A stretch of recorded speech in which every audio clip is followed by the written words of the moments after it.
dejar. Perfecto. Gracias al equipo de NEI por empezar a grabar. Perfecto. El día de hoy vamos a empezar a presentar el evento. Si me permiten un momentito, voy acá a proyectar mi pantalla.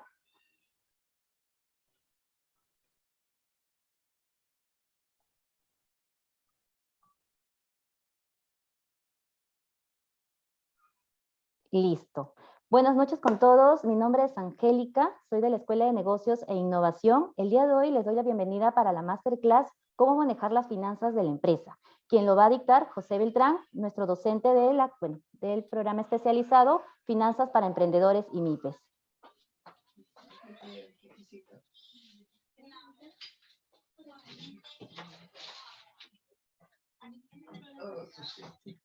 Jóvenes, Angélica, no sé si me das el pase o esperamos un poquito más. ¿Hay algo más que quieras Les comentar? comento, nosotros somos la Escuela de Negocios e Innovación y nosotros formamos futuros empresarios y gerentes. Como escuela, lo que hacemos es brindamos capacitaciones corporativas B2B, capacitaciones in-house para poder, brindar, capacitar ciertas herramientas, temas relacionados al área comercial, también dentro del equipo de diferentes áreas, por ejemplo, marketing, ventas, negocios, finanzas y más. También desarrollamos consultorías one-to-one, ¿sí? Consultorías personalizadas.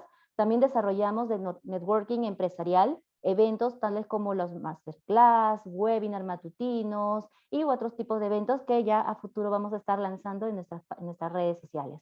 Y además desarrollamos talleres y programas especializados, talleres prácticos, programas que están enfocados a temas, como le había mencionado, marketing, negocios, ventas y más.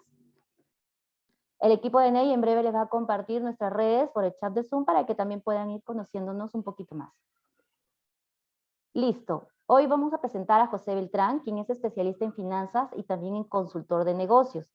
Él es especialista y con más de 30 años de experiencia en empresas top del sistema financiero peruano. Es gerente general en Germina Consultores y fue gerente también de planeamiento estratégico en Credit Scotia, jefe de alineamiento corporativo en Scotiabank, Perú, y también fue subgerente de la División Central de Finanzas en Banco Vice Sudamericano.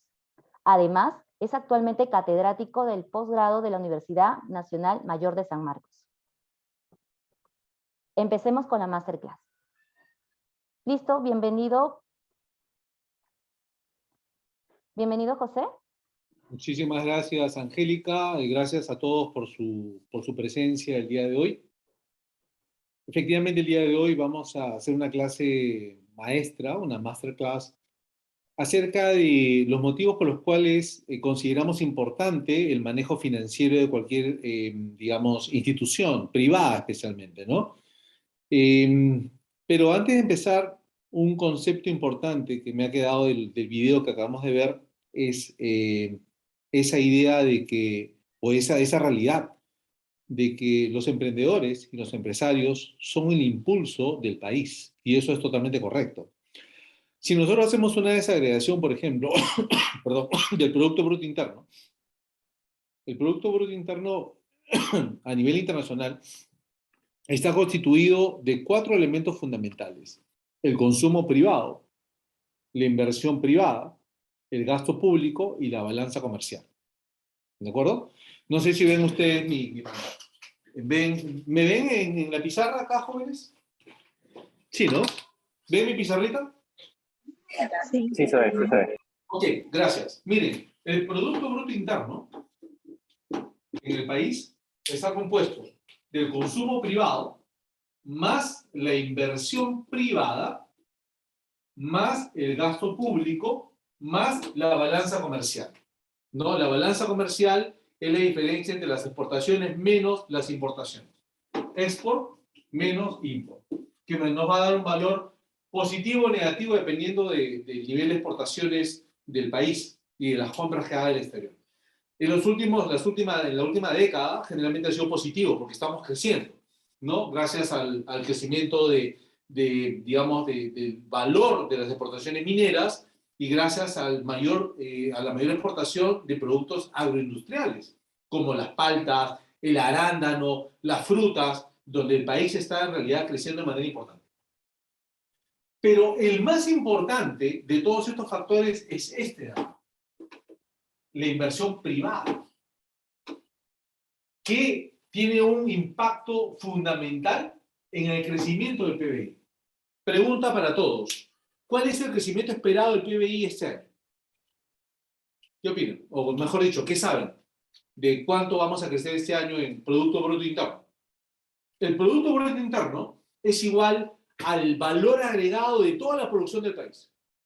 ¿De acuerdo? ¿Cuál es el crecimiento o cuál será el crecimiento del PBI este año? ¿Qué opinan? ¿Cuánto será? Más o menos. Es importante saber ese número. Es importante. Dicen 4, 3, 5. Miren, la expectativa del Banco Central o del INEI está en alrededor del 3%. PBI 2022, más o menos 3%. ¿Ok? Lo cual no es despreciable. Es un crecimiento importante. Por eso es que estamos en una situación macro un poco contradictoria, porque por todos lados vemos corrupción, ineficiencia, ladrones, o sea, inseguridad, y es cierto. Pero a pesar de toda esa situación, estamos creciendo. ¿Por qué? Porque hay una fuerza a nivel de inversiones importantísima que está moviendo el país. Y eso genera ingresos a las personas que consumen. Se van de viaje, salen a almorzar, compran para sus casas, compran autos, compran casas. ¿Por qué? Porque el país sigue creciendo. Y eso es una buena noticia. Estamos creciendo a pesar del gobierno, bueno, iba a decir miserable, pero bueno, el gobierno corrupto que tenemos. A pesar de este gobierno, estamos creciendo a un nivel de 3%, que desde mi punto de vista, el crecimiento este año, ojalá que sea cierto, ¿no? Va a ser de más o menos 3.5% en ese año, el cual es un número importante. Pero pregunto a todos también, nuevamente, ¿ese es el porcentaje real de crecimiento del PBI? ¿Creen ustedes 3% es lo que deberíamos crecer o podríamos crecer más? ¿Alguien me puede dar una opinión? ¿Podríamos crecer más del 3%? ¿Qué opinan? ¿Es posible o no? Cristian nos dice, bueno, hoy el Banco Central dice de 3%, podríamos crecer mucho más. Cristian, ¿a cuánto podríamos crecer, crees tú? ¿Debería ser 7? Sí, ok. Yo diría que mínimo un 6% no. Mínimo un 6% no. Y probablemente sí, podríamos llegar hasta 8. Pero para eso, ¿qué necesitamos? Necesitamos un gobierno eficiente, necesitamos un gobierno moderno y necesitamos un gobierno menos corrupto. Y cuando hablo de gobierno, no me refiero solamente al ejecutivo, ¿no? Digamos, recordemos que de acuerdo a la Constitución, los gobiernos son de 3 niveles. El ejecutivo, que es nacional, y tenemos gobiernos regionales y gobiernos locales, que, perdón, que es lo que vamos a elegir el próximo mes, en octubre, para 4 años. Y esos gobiernos, se los aseguro, son peores que el ejecutivo, ¿no? Justamente porque nuestro marco institucional es un desastre. Y ahí nos dice que propicia un marco institucional, me parece que hablas de adecuado. Vamos a abrir un poquito el chat. Que propicia un marco institucional óptimo que no tenemos. Esa es la realidad. No tenemos un marco institucional óptimo. Nosotros desconfiamos de la eficiencia, de la transparencia de la mayoría de instituciones. No confiamos y eso es una característica importante de nuestra sociedad. Vivimos en un mundo de desconfianza, ¿no?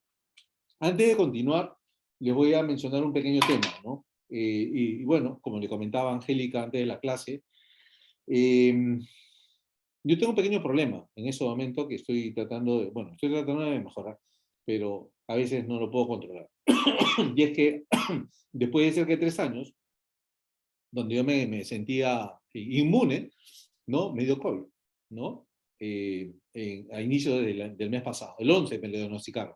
Estuve 3, 4 días un poco mal, ¿no? Con fiebre, malestar, y bueno, tenía clases en la universidad, tuve que seguir dando mis clases, ¿no? Excepto un día donde me puse así mal, pero no con falta de aire, pero sí con todos los demás síntomas. Perdí el gusto de la comida, perdí el olfato, fiebre, malestar, y después de una semana, ya, o sea, como es natural, o sea, el periodo de contagio es de una semana, 10 días, estuve encerrado acá en mi casa, ¿no? Pero bueno, después ya empecé a sentirme mejor, pero como mi trabajo en parte es, digamos, dar clases, ahorita estoy enseñando en la Facultad de Administración de la San Marcos, enseño en la Escuela de Negocios Internacionales, gestión de proyectos en este momento, y en posgrado, proyecto de inversión pública, en la misma Facultad de Administración. Entonces hablo mucho, y mi trabajo naturalmente me obliga a hablar mucho, y eso me perjudica un poco más. Entonces le voy a pedir las disculpas del caso, porque de cuando en cuando, por hablar tanto... ¿Será la contextura de Isabel o de Elena?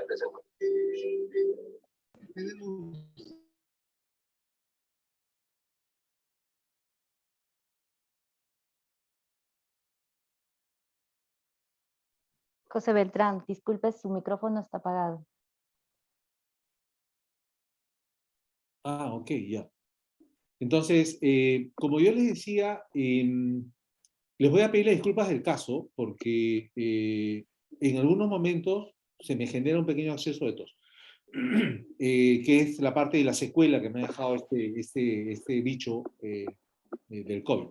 Entonces, espero que no, pero sí les voy a pedir, por favor, su ayuda cuando pida alguna opinión, o me escriben, o mejor aún, si lo comentan, para, digamos, interactuar. Me gustan las clases dinámicas, ¿no? Y bueno, vamos a empezar en este momento. Hoy tengo un material preparado para la clase del día de hoy. Y empecemos una vez, para no perder más tiempo, ¿no? Pero sí con las disculpas del caso, como le digo, porque en algún momento sí puedo sufrir ese pequeño acceso de tos, y les voy a pedir por favor que me disculpen, ¿no? Les prometo que cuando ya estemos con las clases en vivo, entre comillas, voy a estar súper bien.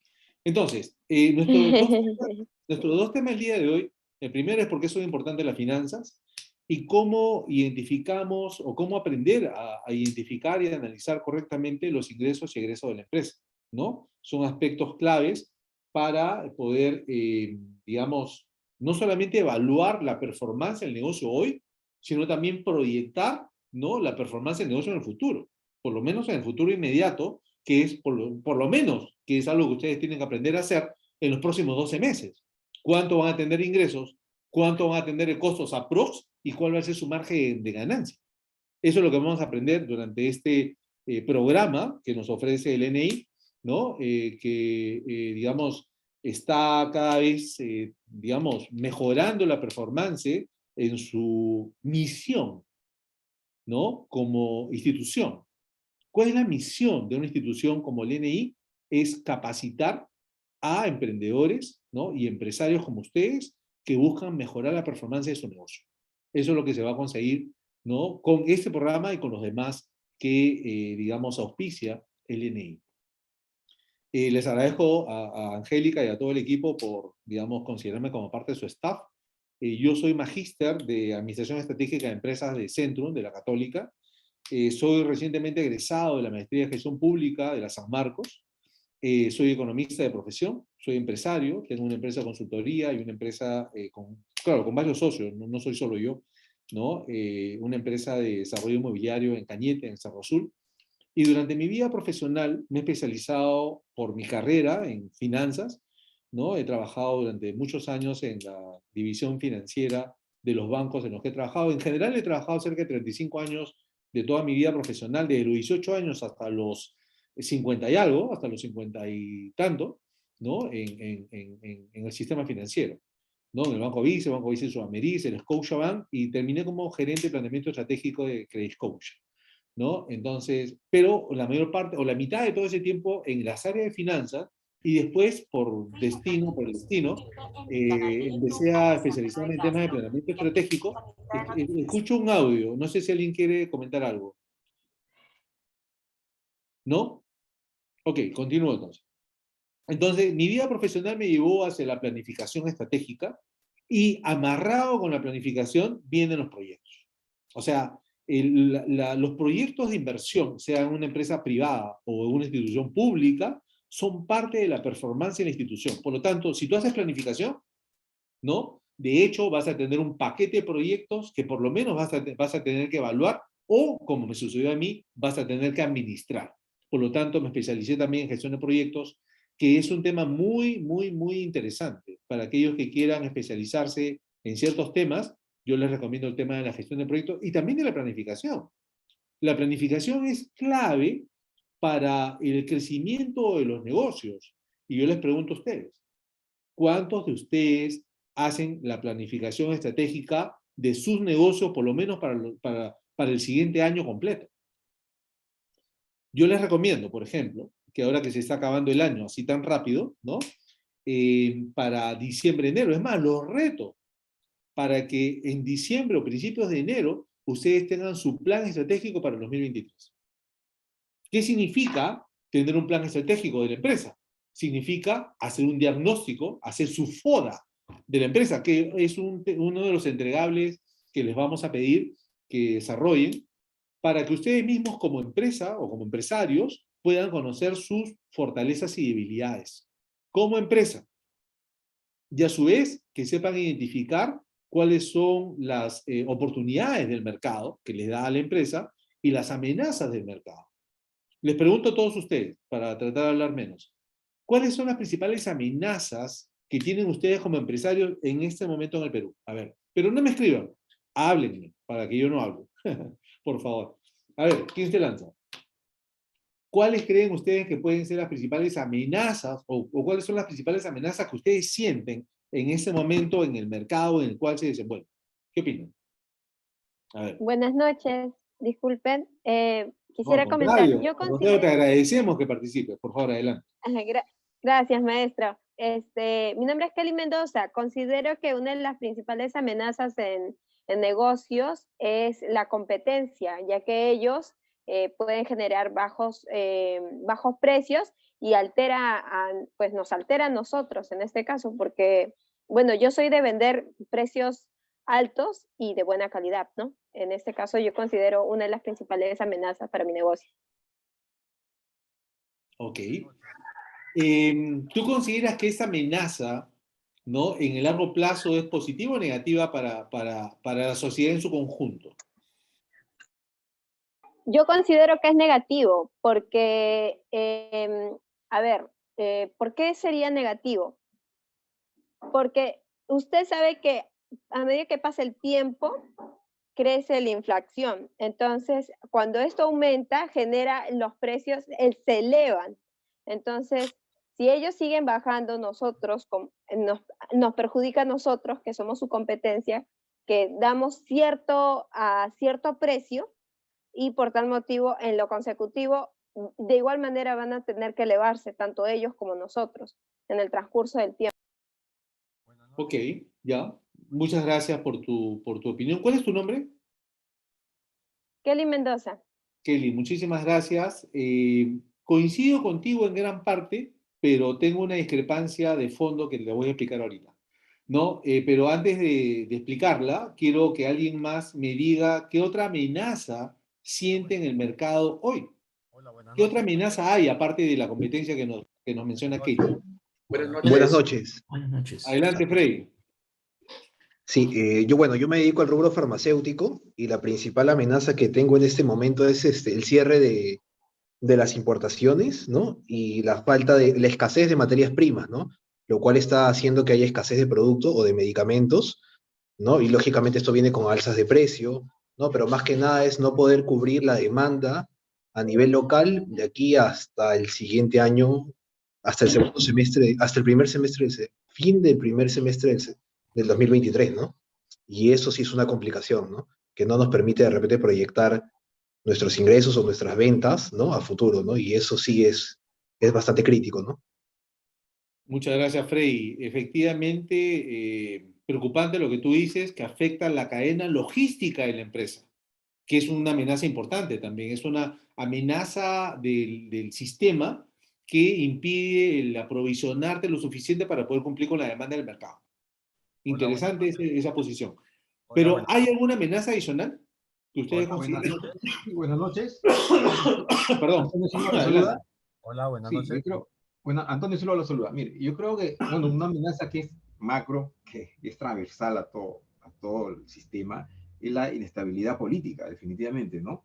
Porque si no tenemos las reglas definidas y, como dice, con el gobierno que tenemos, creo que la idea no es hablar de política, pero es inherente a, ¿no? Estar lejos de esto, pues, pero la inestabilidad política yo creo que es transversal a todo, ¿no? Porque si no tenemos todo definido, pues, bueno, los inversionistas se corren, ¿no? No quieren venir y todo ese tema, ¿no? ¿De acuerdo? ¿No? Efectivamente, la inestabilidad política genera expectativas negativas. La economía de los países se mueve en función a expectativas. Cuando tú como empresario sientes amenazas en el mercado por inestabilidad, en ese caso política, tú dejas de invertir. Y por lo tanto, esa variable que yo les mencionaba del PBI disminuye. Y si la potencia de las inversiones privadas, del total de las inversiones en el país, una parte es inversión pública y una parte es inversión privada. Casi el 80% de la inversión en este país es inversión privada. Pero si los agentes económicos como nosotros, como empresarios, desconfiamos en el futuro, no invertimos. Y esa cifra se cae. Y por lo tanto, la posibilidad del país de crecer a ese 5, 6, 7 u 8% que ustedes mismos están, digamos, anotando como posible, no se va a dar porque la gente no confía en el futuro. Por lo tanto, el tema de las expectativas negativas derivados de el ambiente político enrarecido que nosotros estamos sufriendo, porque lo sufrimos todos, como tú bien dices, es transversal, es importante. ¿De acuerdo? Pero falta algo más, ¿no? Algo más, algún tipo de amenaza adicional que está afectando a la mayoría de empresarios, que me sorprende que no me le haya mencionado, lo que Hola, significa... buenas noches. Lucho, adelante, por favor. ¿Qué tal? Buenas noches. Bueno, comparto la opinión de todos los compañeros. Obviamente la coyuntura política afecta bastante, digamos, ahorita a la economía. De hecho que la pospandemia ha afectado, digamos, en el comercio tanto nacional como internacional. En mi caso yo importo todo lo que es papelería. El flete, un ejemplo, ¿no? Que de un container que era de $3,000 se elevó hasta $18,000. Entonces muchos empresarios dejaron de traer y aparte que la materia prima a nivel internacional también se elevó y se escaseó. Entonces, ¿qué es lo que pasa? Que las importaciones se iban más para Europa y para Norteamérica. Entonces, eso, bueno, elevó demasiado los precios y hasta ahorita, bueno, lo estamos sufriendo en el tema de lo que es papelería, ¿no? El costo de lo que es un ejemplo de papel bond se ha elevado un promedio del 60% a 70%, ¿no? Que en realidad poco a poco está llegando a su precio normal, porque ya el costo de importación ya se está también normalizando. Entonces, lo que es el tema de post-pandemia, más la coyuntura política que tenemos, y otro ejemplo, digamos, directo es el tipo de cambio. Obviamente lo que importamos tenemos que comprar en dólares y el costo, digamos, se eleva demasiado. Creo que esos son unas amenazas muy directas, digamos, al empresario. Discrepo un poco, digamos, en lo que es la competencia, que sería una amenaza porque la competencia, al contrario, ¿no? Eso va en valor al libre mercado. Y mientras nosotros le demos un valor agregado a nuestro producto, siempre vamos a tener la diferenciación en el mercado. Ok, Lucho, muchísimas gracias. Muy correcta tu posición respecto a la amenaza, en este caso del incremento de precios a nivel internacional, que es una amenaza porque nosotros no lo podemos controlar, ¿no?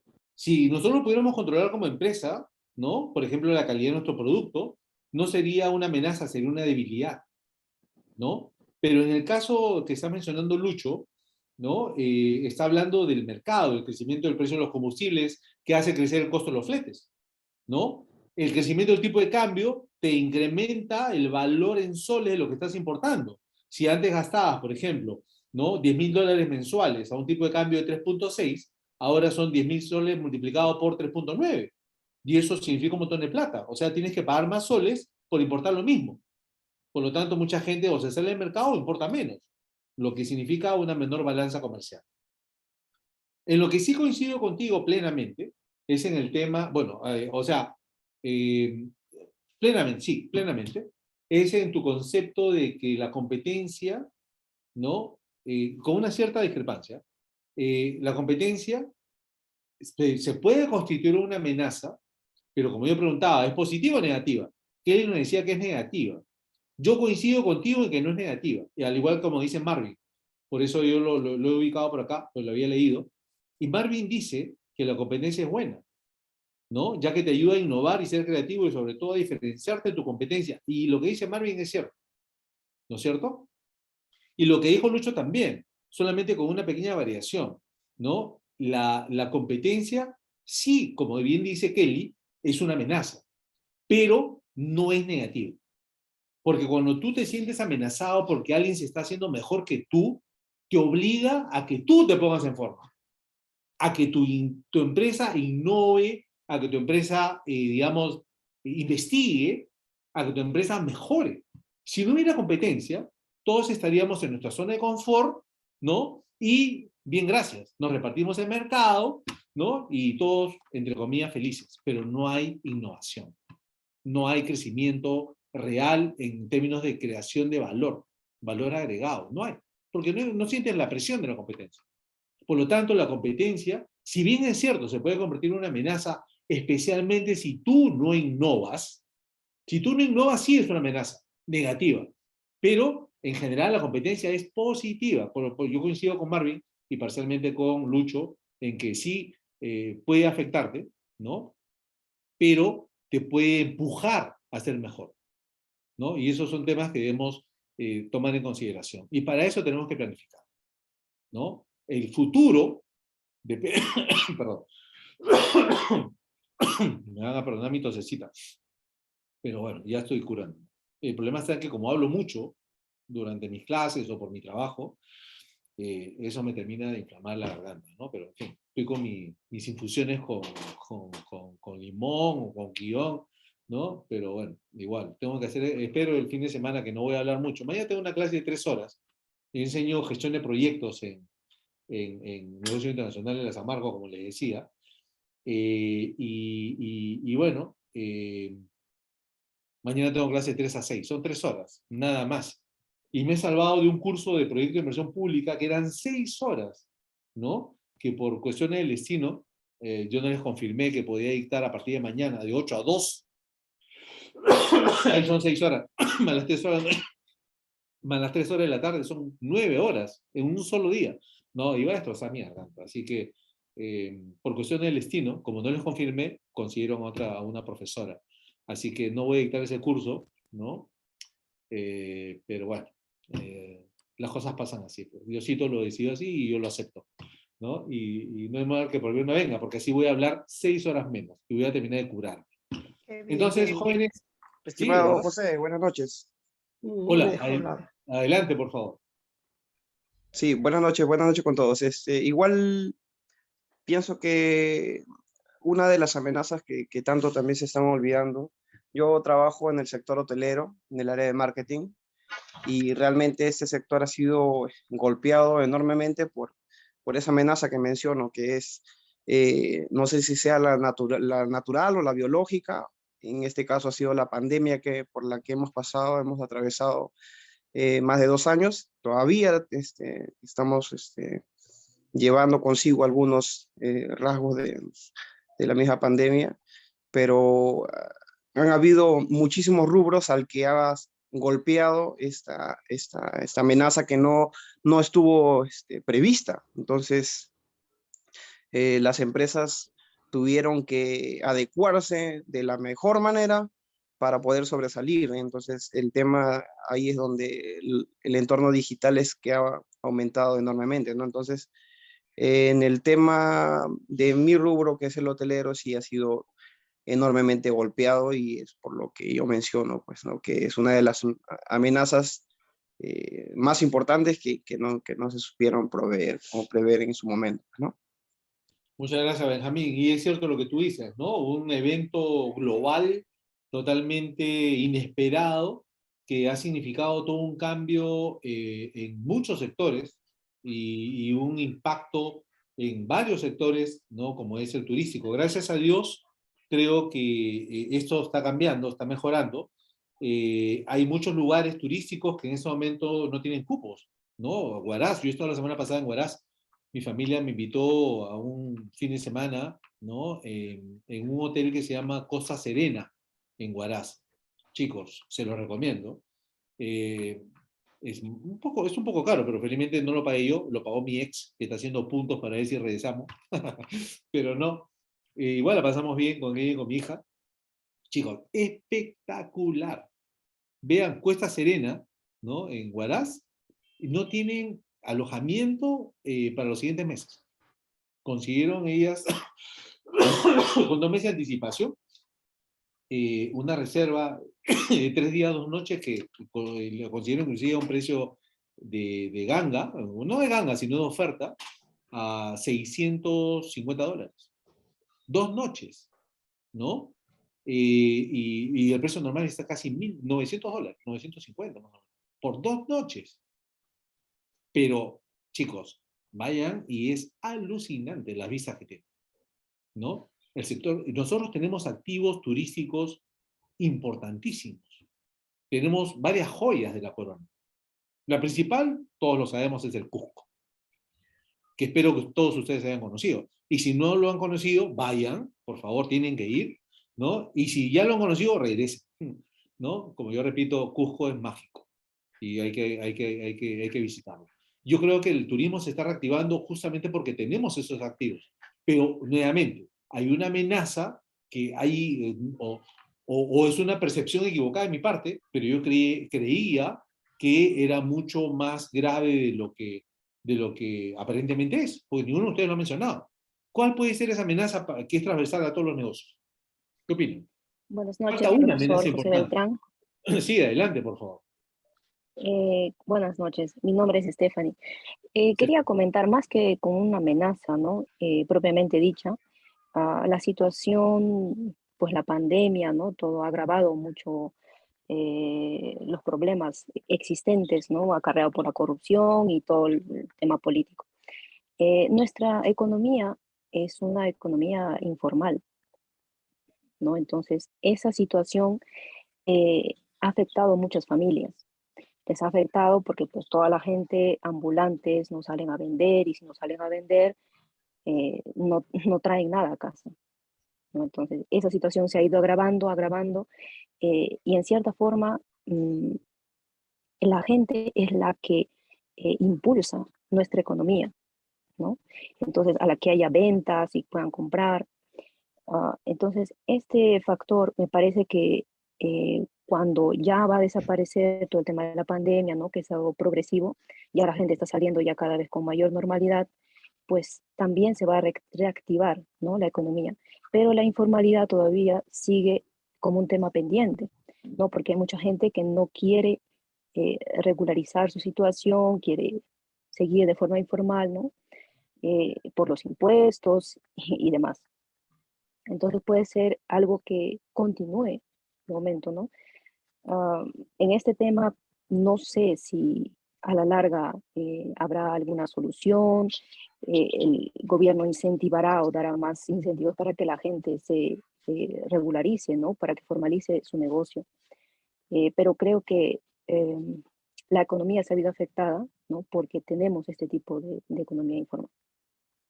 Ok, Stephanie, muchísimas gracias. De hecho, la informalidad genera un impacto negativo importante sobre la producción. Justo antes de esta clase, tuve una clase de gestión de proyectos con mi gente de la San Marcos, y yo les mostraba una información que les voy a mostrar en este momento acá, les voy a compartir con ustedes, ¿no? Vean ustedes este cuadro. Esta línea azul es la producción del Perú en los últimos 80 años. 80 años, o sea, esto marca la evolución del PBI en volumen del año 60 hasta la actualidad, ¿no?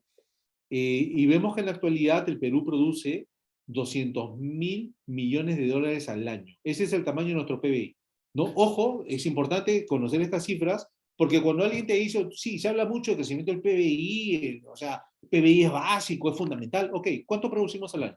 Eso es lo que producimos al año. 200.000 millones de dólares. 33 millones de personas producen 200.000 millones de dólares al año. Miren ustedes la curva de Chile, ¿no? ¿Cuántos millones de personas son los chilenos? Son, según me datearon mis alumnos, son 16 millones de personas. Nosotros somos más del doble. Pero sin embargo, los chilenos producen más que nosotros. Con la tripa de país que tienen, producen más que nosotros. Producen un 12% más que nosotros. ¿Qué cosa diferencia fundamentalmente a Chile de Perú?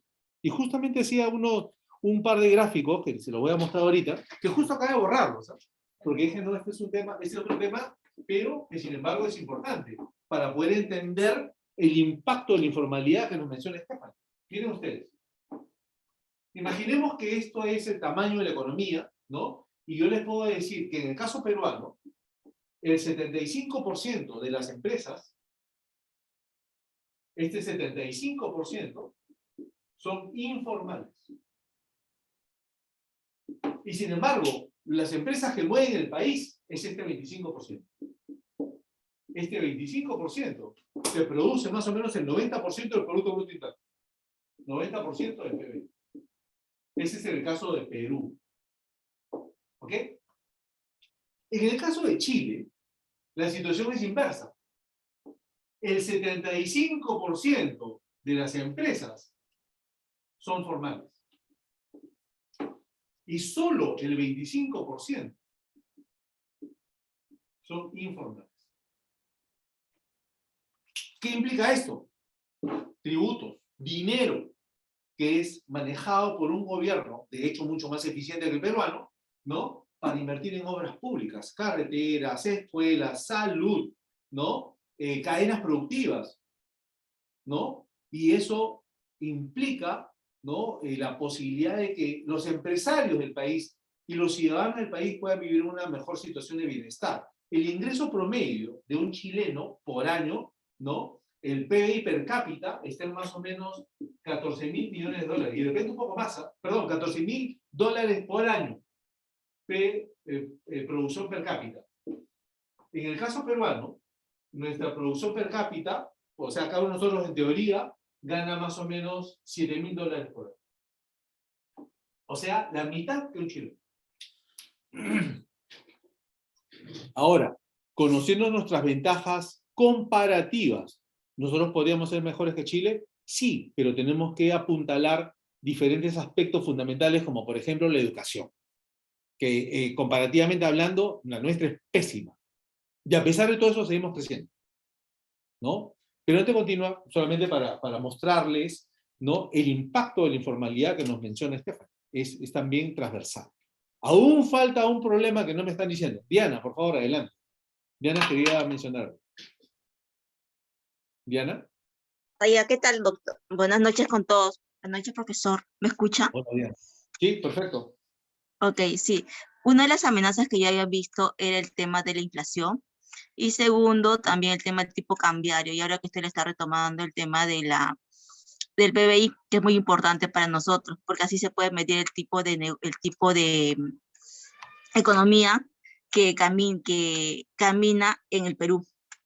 La informalidad. ¿Por qué? Porque mucha gente piensa que al ser formales vas a pagar tributos y encareces un poco tu precio, ¿no? Como están hablando también de la competencia.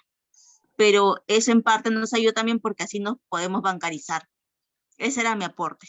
Gracias. De acuerdo, Diana. Muchísimas gracias. Y efectivamente, efectivamente hay factores, hay variables que, como nos mencionaba también alguno de tus compañeros, impacta el valor de lo que tú importas, ¿no?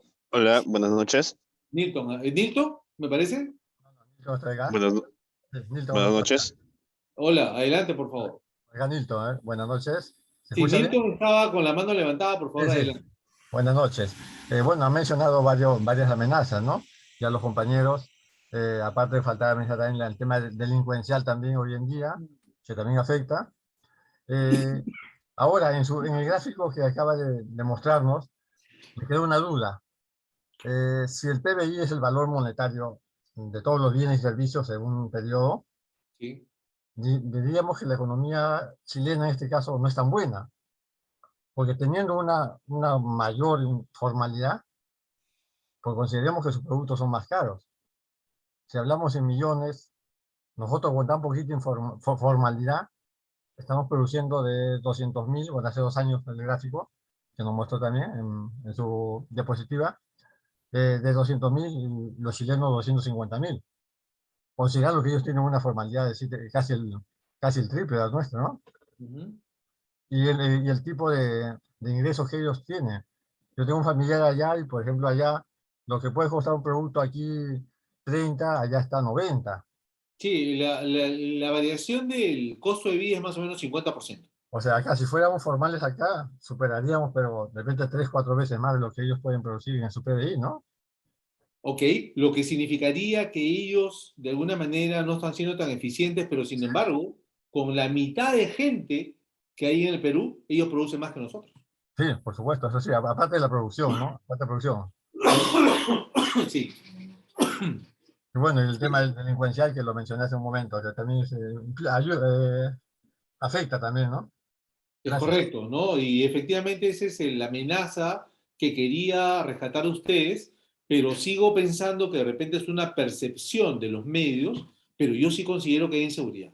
Y es inseguridad por las extorsiones. Chicos, se están descubriendo extorsiones hasta los kioscos que les quieren cobrar 1.000 soles semanales para que continúen estos sinvergüenzas ladrones, ¿no? Que en parte también está relacionado con los niveles de desempleo que algunos de ustedes han mencionado, ¿no? La delincuencia se incrementa en situaciones de crisis donde el desempleo cunde. Y nuestro nivel de desempleo ha subido a más del 12%, creo, ¿no? Y 12% es un montón, es un montón. Estamos hablando, si somos 33 millones de personas, estamos hablando de que cerca de 3.5 millones, ¿no?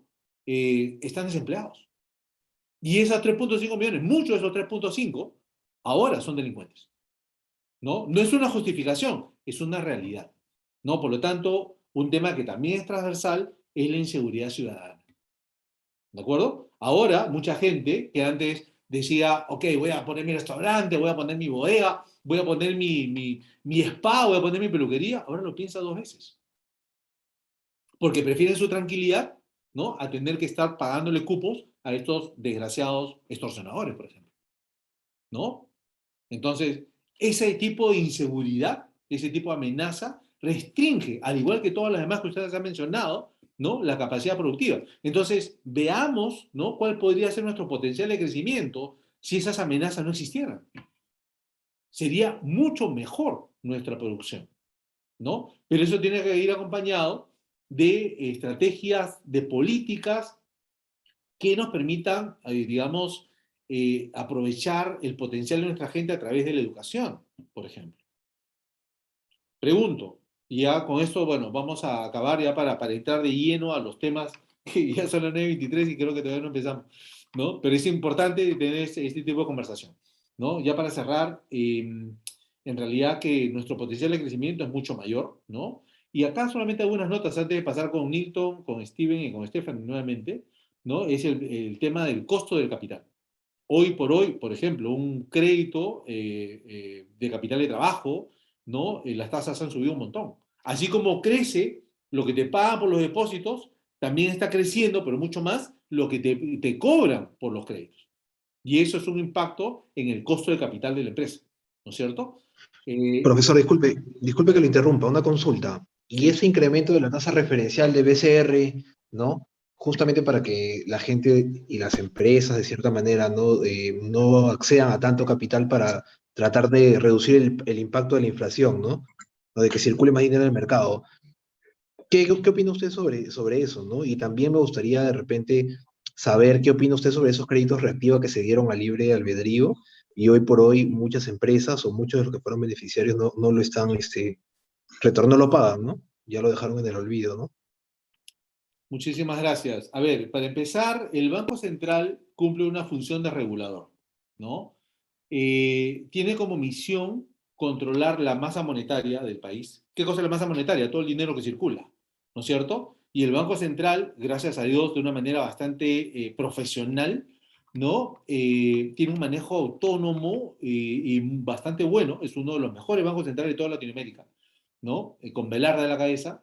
define una cantidad, lo ideal en la masa monetaria, en el tamaño de los soles y dólares que hay en el mercado, es que tenga una correlación directa con el volumen de la producción, de tal manera que el dinero que hay en el mercado sea equivalente a la producción real, y no utilizar lo que se utilizó en el primer gobierno de Alan García, que es la maquinita para soltar más dinero al mercado y generar inflación.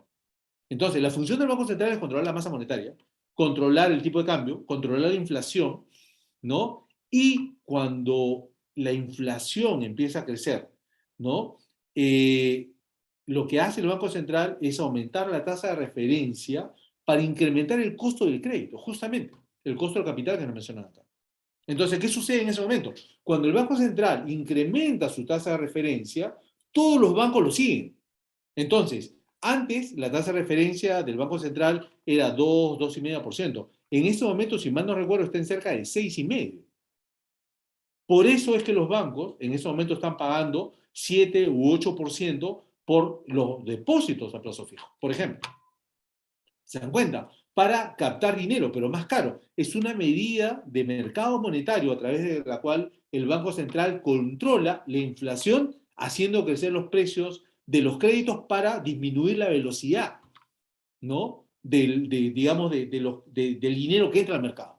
Encarece los precios. Y cuando los precios se encarecen, en este caso de los créditos, lo que haces es dejar de consumir. ¿Por qué? Porque, por ejemplo, si tú antes conseguías un crédito capital de trabajo a 10%, hoy lo consigues en 20 o en 30.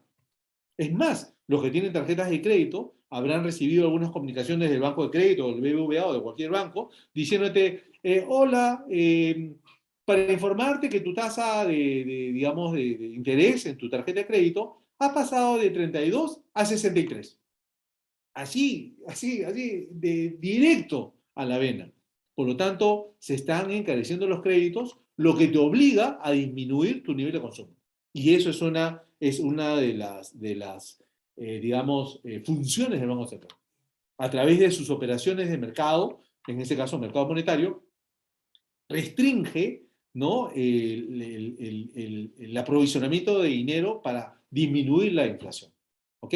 Y ya para terminar, a ver, rapidito, por favor, Nilton, Steven y Stephanie. Con eso ya cerramos para entrar a algunos temas que quiero mostrarles respecto al tema financiero que vamos a estudiar en el programa. ¿No? Pero es interesante nuevamente el tema de conocer nuestra realidad, porque como empresarios tenemos que saber cuál es nuestro contexto. Chicos, adelante, por favor. ¿Alguien que quiera comentar algo más? Buenas noches. ¿Qué tal? Hola. Les saluda Steven. Steven, adelante.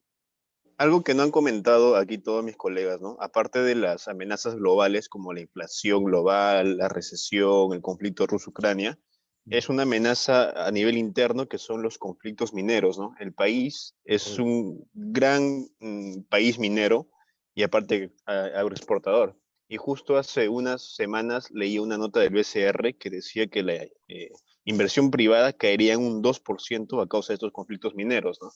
Y con menos inversión privada, pues hay menos dólares en el mercado, lo cual aumenta también la tasa de cambio y consecuentemente también la inflación y todo lo demás. Si esta situación no fuera así, si también tuviéramos una gestión pública un poco más eficiente y estos conflictos mineros no estarían pues tan latentes como están, habría más inversión privada, con lo cual también se regularía la inflación, el tipo de cambio y mejoraría el poder adquisitivo de los peruanos. Es correcto lo que tú dices. De hecho, la inversión privada genera efectos multiplicadores importantes. Lo mismo que genera una inversión pública. Cuando el gobierno, por ejemplo, sea nacional, regional o local, hace carreteras, cada kilómetro de carretera, ¿no?, bien hecha, asfaltada y todo, con base de cemento, porque en muchos sitios ustedes van a ver que sobre la tierra ponen una capa de asfalto y eso es su carretera. Malazo, pues, porque la primera lluvia que venga se lo va a llevar todo. Una buena carretera implica una base de concreto de por lo menos unos 25 centímetros sobre un piso totalmente trabajado previamente y apisonado y aplanado y todo lo demás para que no se genere un hueco después, ¿no? Y sobre eso recién le echan el asfalto. Esa es una buena carretera. 1 kilómetro de carretera cuesta más o menos $2 millones, más o menos, ¿no? Pero esos $2 millones de cada kilómetro de carretera tiene un efecto multiplicador importante con todo lo que hay alrededor. empleo para las personas que viven en la zona, negocios colaterales como restaurantes, hoteles, ¿no? Digamos, diversión, ¿no? Que es propio del desarrollo. Entonces, el efecto multiplicador de la inversión pública y privada es importante. Tenemos que apuntalar la inversión, pero hay que crear condiciones para que el sector privado invierta más, ¿no? Y eso es un tema importante. Aquí me están llamando la atención, me imagino que es Angélica, perdóname Angélica, dice, para no alargar, podrían hacer su consulta al final. Ya me pateó, ya no pregunto nada, pues. ¿No? En fin, a ver, voy a compartir mi pantalla para ir a nuestro tema de hoy, ¿no? A ver, estábamos por acá. Y decíamos, ¿por qué es importante? ¿Por qué son importantes las finanzas? ¿No? Porque nos permite, digamos, identificar cuál es nuestra rentabilidad, cuál es nuestro margen de ganancia. Y la ganancia, como ustedes bien saben, ¿no? Es simplemente una diferencia entre todos los ingresos que genera la empresa menos todos los costos de producción, ¿no? Y un tema importante, perdón, que seguramente ustedes, espero que la mayoría de empresarios exitosos, tienen que tener muy claro. Para que un negocio tenga éxito, tienen que separar el negocio de sus propios bolsillos, ¿no? Y eso significa que el registro de los ingresos y gastos, especialmente los gastos, sean estrictamente los gastos del negocio, ¿no? Si yo, por ejemplo, después de 6 meses o un año de trabajo exitoso, se me ocurre ir, por decirte, unos 15 días de viaje a Europa, ¿no? Porque me lo merezco, ¿no? Y me voy de un viaje a Europa y me gasto pues $10.000 por 15 días. Fácil, ¿eh? Te los gastas allá. El costo de vida en Europa, igual que en Estados Unidos, es alucinantemente alto. Así que si no ganas muy bien, yo te recomiendo que hagas una buena caja porque seguramente te vas a ir con un préstamo a una tasa de 25% anual, ¿no? Por un dinero que no reditúa, ¿no? Alguien ha aprendido su audio, tengan cuidado, o al menos que quiero aumentar algo. Entonces, ese tipo de gasto, por ejemplo, de un viaje personal, tú no lo puedes registrar como gasto en la empresa, porque no es una gestión de la empresa, es un gasto de placer tuyo como dueño, pero tú no puedes registrar eso en la empresa porque tú no has ido a Europa por un encargo de la empresa, sino para disfrutar de 15 días de vacaciones. Entonces, hay que tener bien claro y separar las cuentas de la empresa de las cuentas de la persona, del accionista, del dueño, lo que sea, lo que fuera. Hay que mantenerlo separado. Esa es parte de la clave para poder tener unas finanzas correctas. Porque aquel empresario que a la mitad del mes, oye, tienes que pagar la pensión de tu hijo, tienes que pagar el consumo de la casa, la luz, la hipoteca y todo lo demás, y coge dinero de caja, malograste la gestión de la empresa. Entonces, ese es un aspecto clave. Las finanzas personales tienen que estar muy separadas de las finanzas del negocio. Por eso es que yo siempre recomiendo que ustedes como empresarios, muchos, ¿no? Tienen la mala costumbre de no fijarse un sueldo, ¿no? Que tenga que estar registrado en el flujo de caja de la empresa. Ojo, ¿no? Muchos dicen, no, es mi negocio, yo cojo el dinero cuando quiera. Sí, puede ser, pero eso está mal. Entonces, lo que tiene que suceder es que tú, si trabajas en la empresa, ¿no? Tú tengas que fijarte un sueldo que cada mes, al igual que cualquier trabajador, ¿no? Reciba abonado a tu cuenta. Y tú tienes que sobrevivir con esa plata que te paga la empresa por tu trabajo, como gerente general, gerente comercial, gerente operativo, lo que fuera. Pero eso lo tienes que manejar como parte del costo, ¿no? Registrado de la empresa, para llevar unos estados financieros que sean una fuente confiable para la toma de decisiones. Si ustedes tienen información en estado financiero, balance, resultados, flujo de caja, que son erróneas en función de la realidad, ustedes van a tomar decisiones equivocadas. Por lo tanto, es importante que el registro tanto de todos los ingresos como todos los costos de la empresa se registren correctamente y solamente registrar en los estados financieros de la empresa lo que corresponde a la empresa y nada más. Si viene tu gerente general después de sus 15 días, viene bronceadito, viene relajado y te dice, oye, toma 10.000, al contador, toma $10.000, acá están las facturas de $10.000, ¿no? Regístralo como gasto en la empresa. ¿Cuál debería ser la respuesta del contador a su gerente general? ¿Qué opinan ustedes? ¿Qué cosa le debería decir el gerente de contabilidad o el contador al dueño que te dice, oye, ¿sabes qué? Mi gasto personal en el viaje, regístralo como gasto en la empresa. ¿Es correcto? No. No es correcto, claro que sí. No es correcto, ¿no? Porque los gastos personales de un funcionario del negocio son sus gastos personales. Y es ilegal el que lo registren como gastos de la empresa. A menos que la persona se lleve una delegación por una gestión de la empresa. Oye, me voy a buscar clientes a Europa. Se aprueba en el directorio, se aprueba en la gerencia y te dicen, anda, ¿cuánto te va a costar? $5.000 en pasaje más $5.000 de estadía. Ok, ¿y qué hay de retorno? O sea, te vas a gastar $1.000 y ¿cuál es tu entregable? Clientes. Ok, eso es una delegación. Y bajo una aprobación previa, ahí sí corresponde. Y que efectivamente traigas clientes, pues, ¿no? No que sea, entre comillas, un palazo y al final, oye, sí, ¿sabes qué? No pude conseguir nada. Pues claro, si te has ido a pasear a las playas, te fuiste, pues, a qué sé yo, a cualquier lugar y te gastaste lo de $1.000 y no conseguiste ningún cliente. Es un fracaso, ¿no? Así que tiene que haber entregables, comprobables para que en realidad se pueda registrar como un gasto de la empresa. Hay que tener muy en cuenta eso, ¿ok?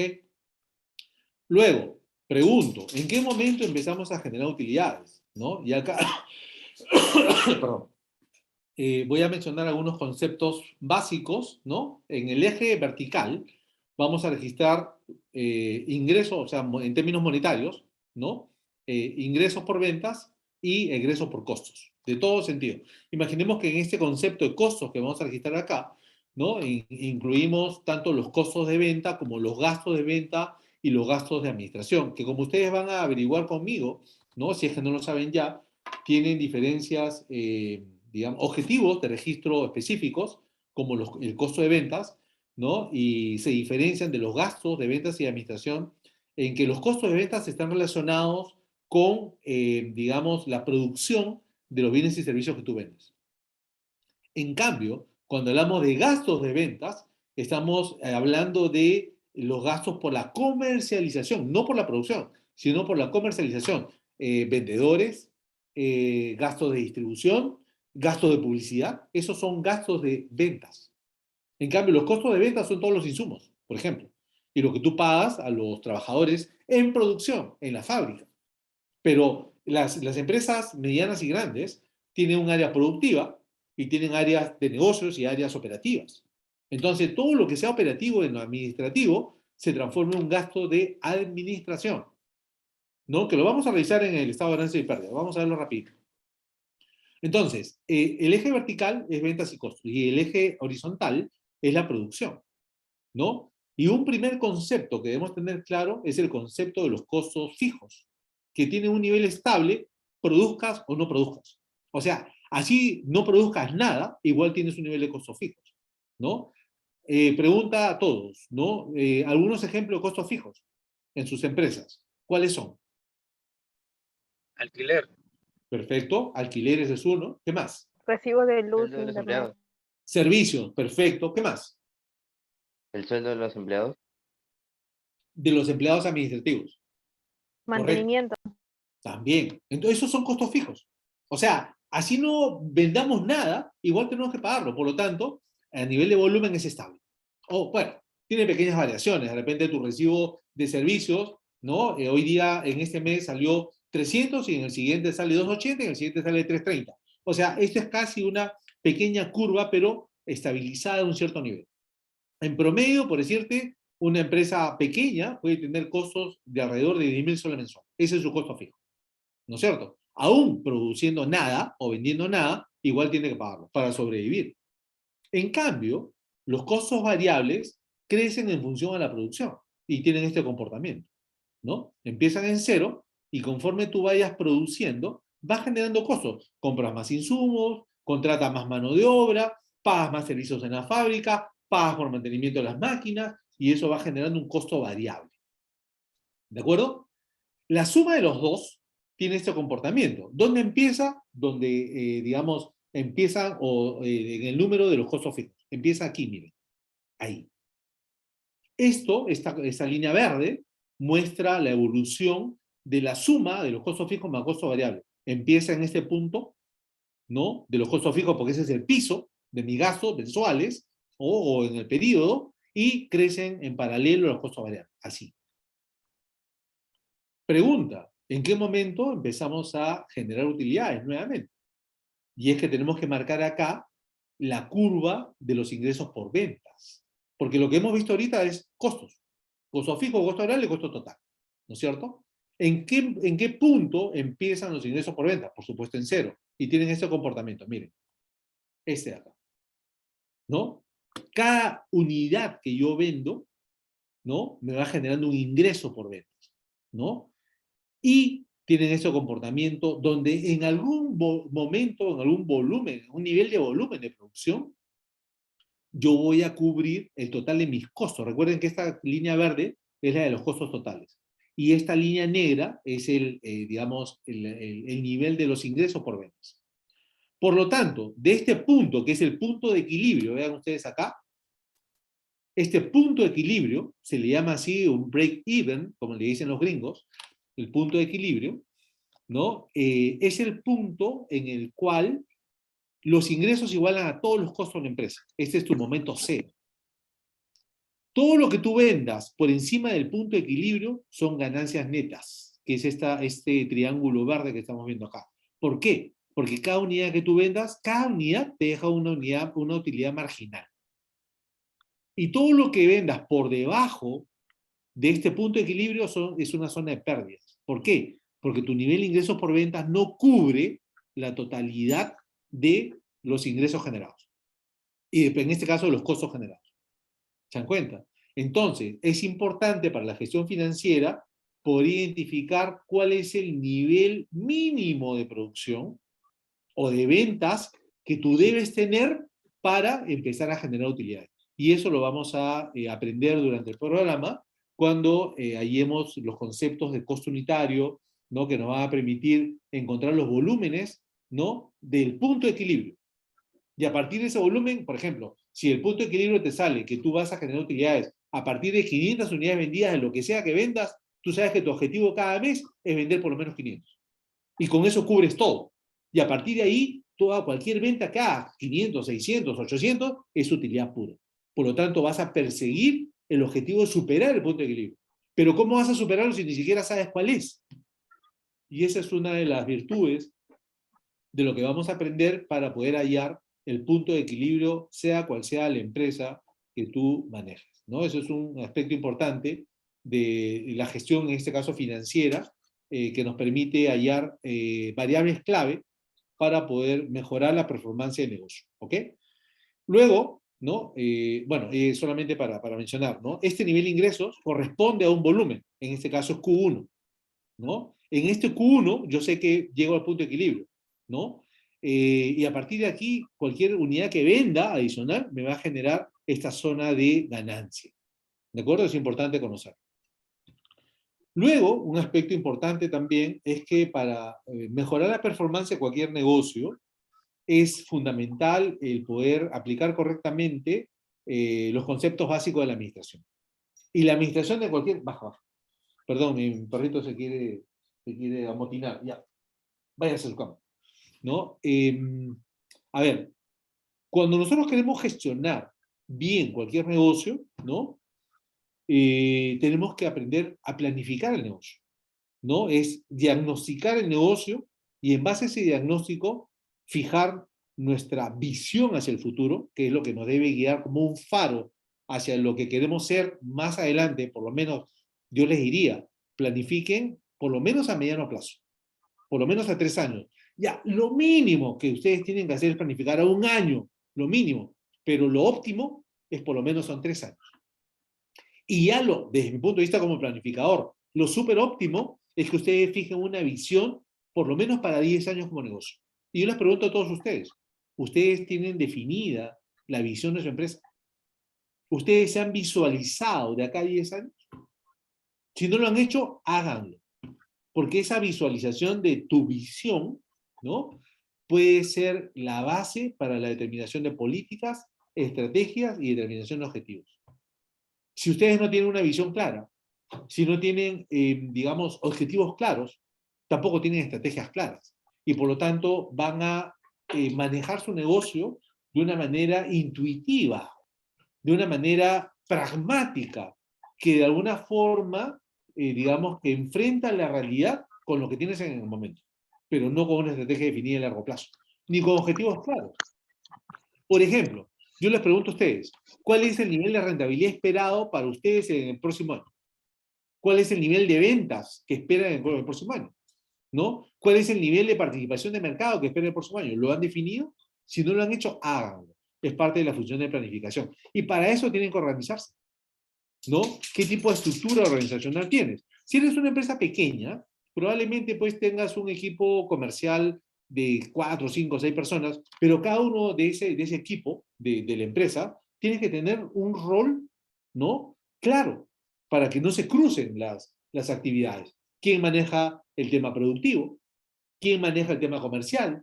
¿Quién maneja el tema financiero? ¿Y quién maneja el tema de recursos humanos? Que son 4 aspectos fundamentales en la gestión de cualquier empresa. Para eso te tienes que organizar. Y nuevamente les pregunto para que ustedes mismos se cuestionen. ¿Tienen bien organizado su negocio? Si no lo han hecho, háganlo. Y luego viene la dirección, que es la ejecución del plan.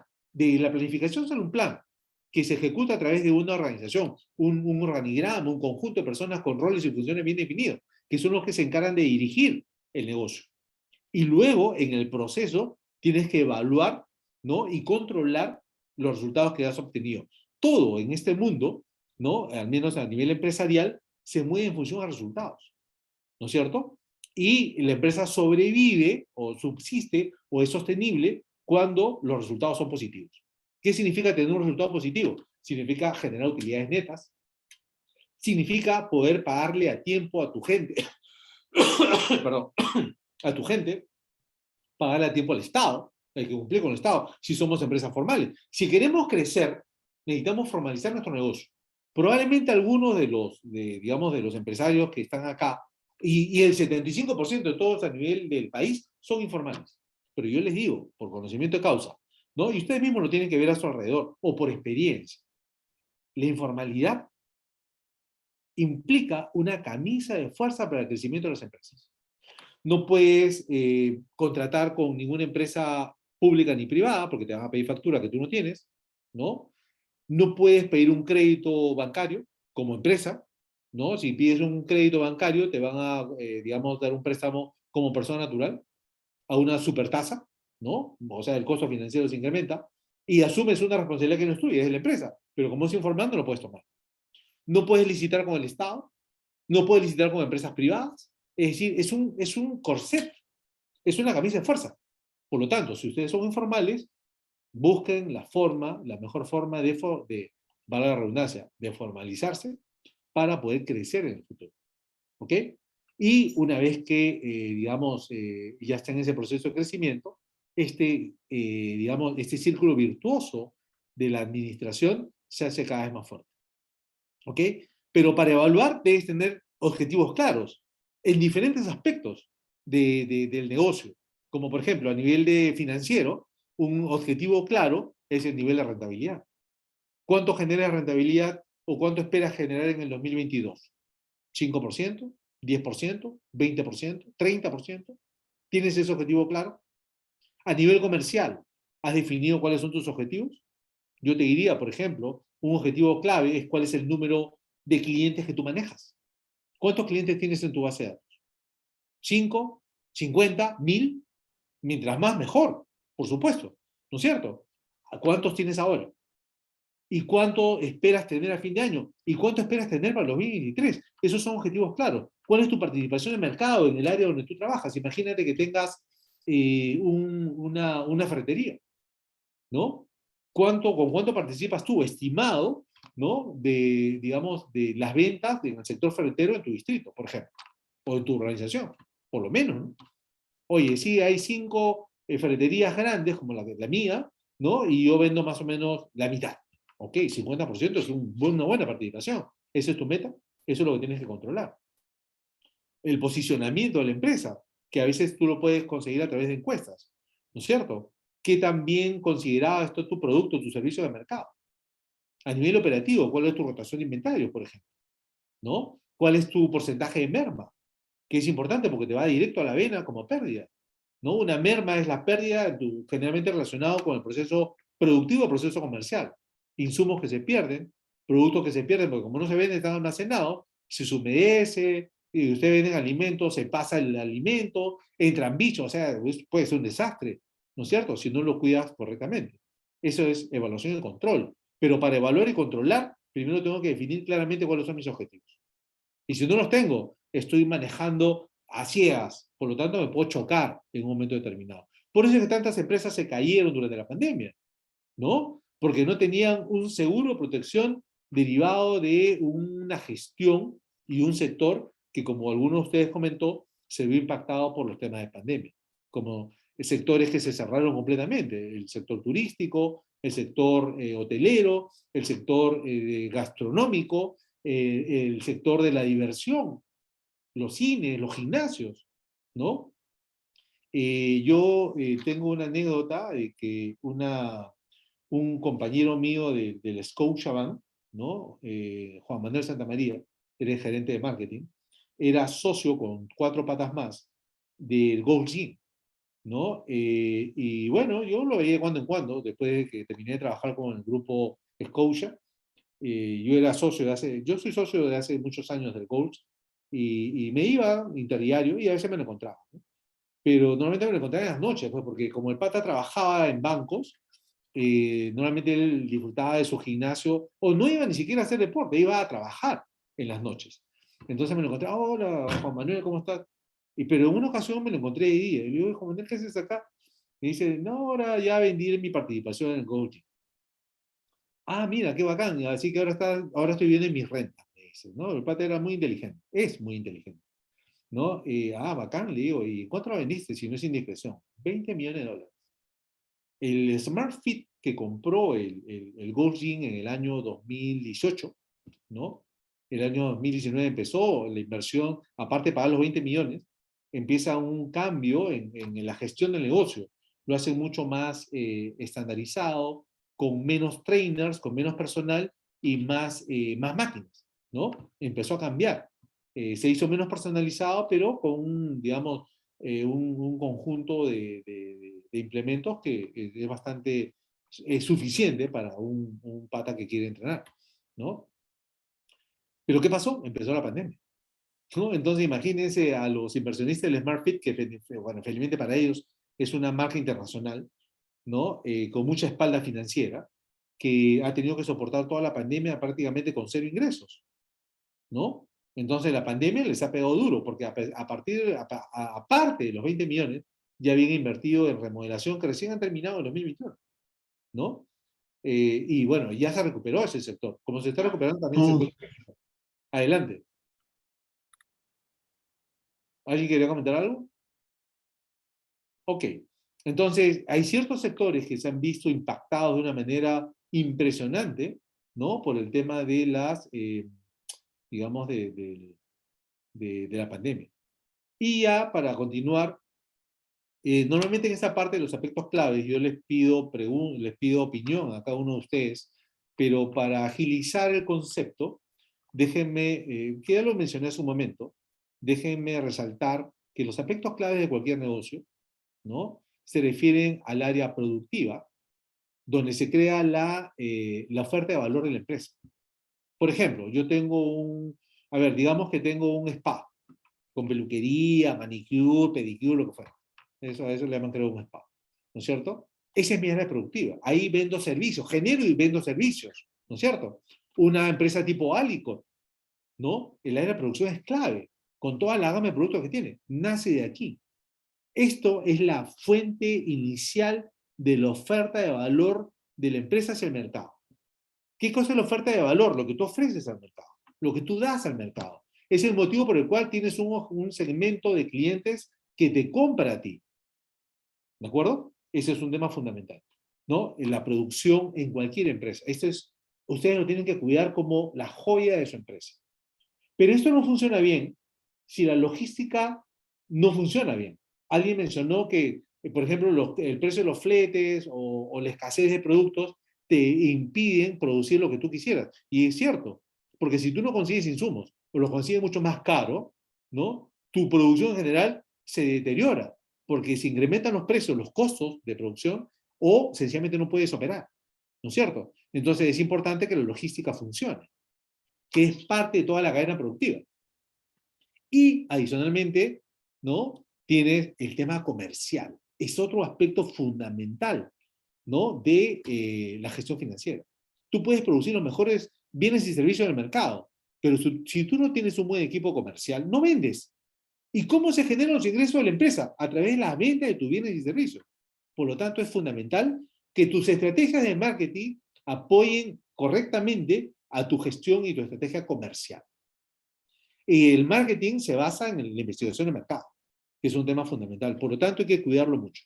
Y otro elemento fundamental es el tema del manejo financiero. Entonces, vemos aquí lo que yo llamo un círculo o un ciclo operativo del negocio. Este es un fundamento clave que hay que tener en cuenta. ¿Qué produzco?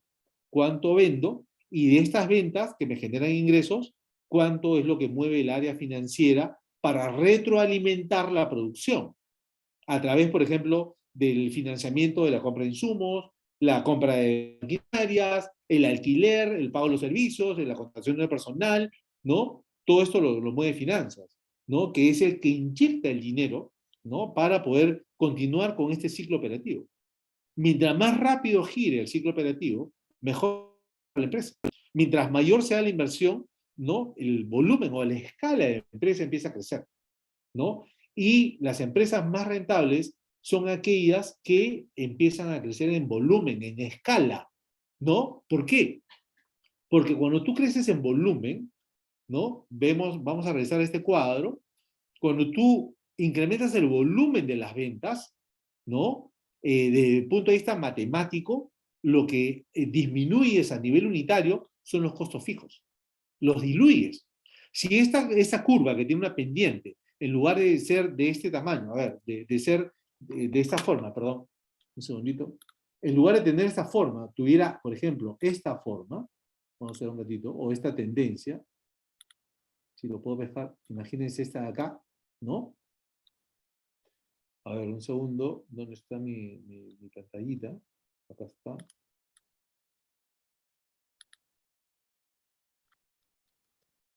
¿Ok? Imaginemos, miren, ¿eh? Imaginemos que nuestra curva del ingreso por ventas es mayor. La zona de ganancia, que antes era esta verde, crecería radicalmente. Solamente con crecer por escala el volumen de nuestra producción y nuestras ventas. Y en ese momento, ¿no? Digamos que lo que se mantiene igual son los costos fijos. Porque de hecho también los costos variables van a cambiar. Los costos variables también van a crecer un poco, pero el margen de ganancia es mayor para la empresa, ¿no? Entonces, ese tipo de variaciones en la gestión y en los costos, tenemos que tenerlas bastante claras porque nos va a permitir entender por qué es importante generar escala y por qué nos conviene. Y un elemento central en la gestión de cualquier empresa es la gestión del talento humano. Si yo tengo, las empresas y las instituciones en general dependen de las personas. Si las personas están bien capacitadas, están bien pagadas, están bien tratadas, van a matar por tu empresa. Van a matar en el sentido positivo. Si es que puede haber algún sentido positivo en matar. En este caso es, digamos, es una expresión, ¿no? Es decir, se van a poner la camiseta, ¿no? Y van a sacarse la mugre, ya, para decirlo en otra forma. Se van a sacar la mugre por tu empresa. Entonces tú tienes una responsabilidad importante para, digamos, cultivar a tu talento humano y que tu talento humano dé su mejor performance. Estos son los 4 elementos centrales de cualquier negocio para conseguir el éxito. Y deben tenerlo en cuenta. Yo le llamo a este triunvirato de operaciones comerciales y finanzas el ciclo operativo del negocio. Y la gestión de talento humano es una gestión de soporte, ¿no? Es una gestión de staff, la hace recursos humanos y generalmente apoya a las áreas centrales, que son operación comercial y finanzas, para que cuenten con las personas adecuadas. No es como el Estado. El Estado peruano, por ejemplo, no es meritocrático, ¿no? El Estado peruano se usa como un botín político, y es lo que estamos viendo en ese momento. Pero si fuera otro tipo de gobierno, ¿no? Tendríamos a grandes especialistas o profesionales manejando la cosa pública. Pues nadie se quiere meter, ¿no? En el mundo público justamente porque te puedes quemar, ¿no? Por eso que tenemos la calidad de ministros, viceministros o congresistas, ¿no? Que tenemos en ese momento. Es como un karma para todos nosotros como sociedad. ¿Qué estamos pagando? Estamos pagando el costo de nuestra ineficiencia ¿no? Que va desde la base del núcleo familiar.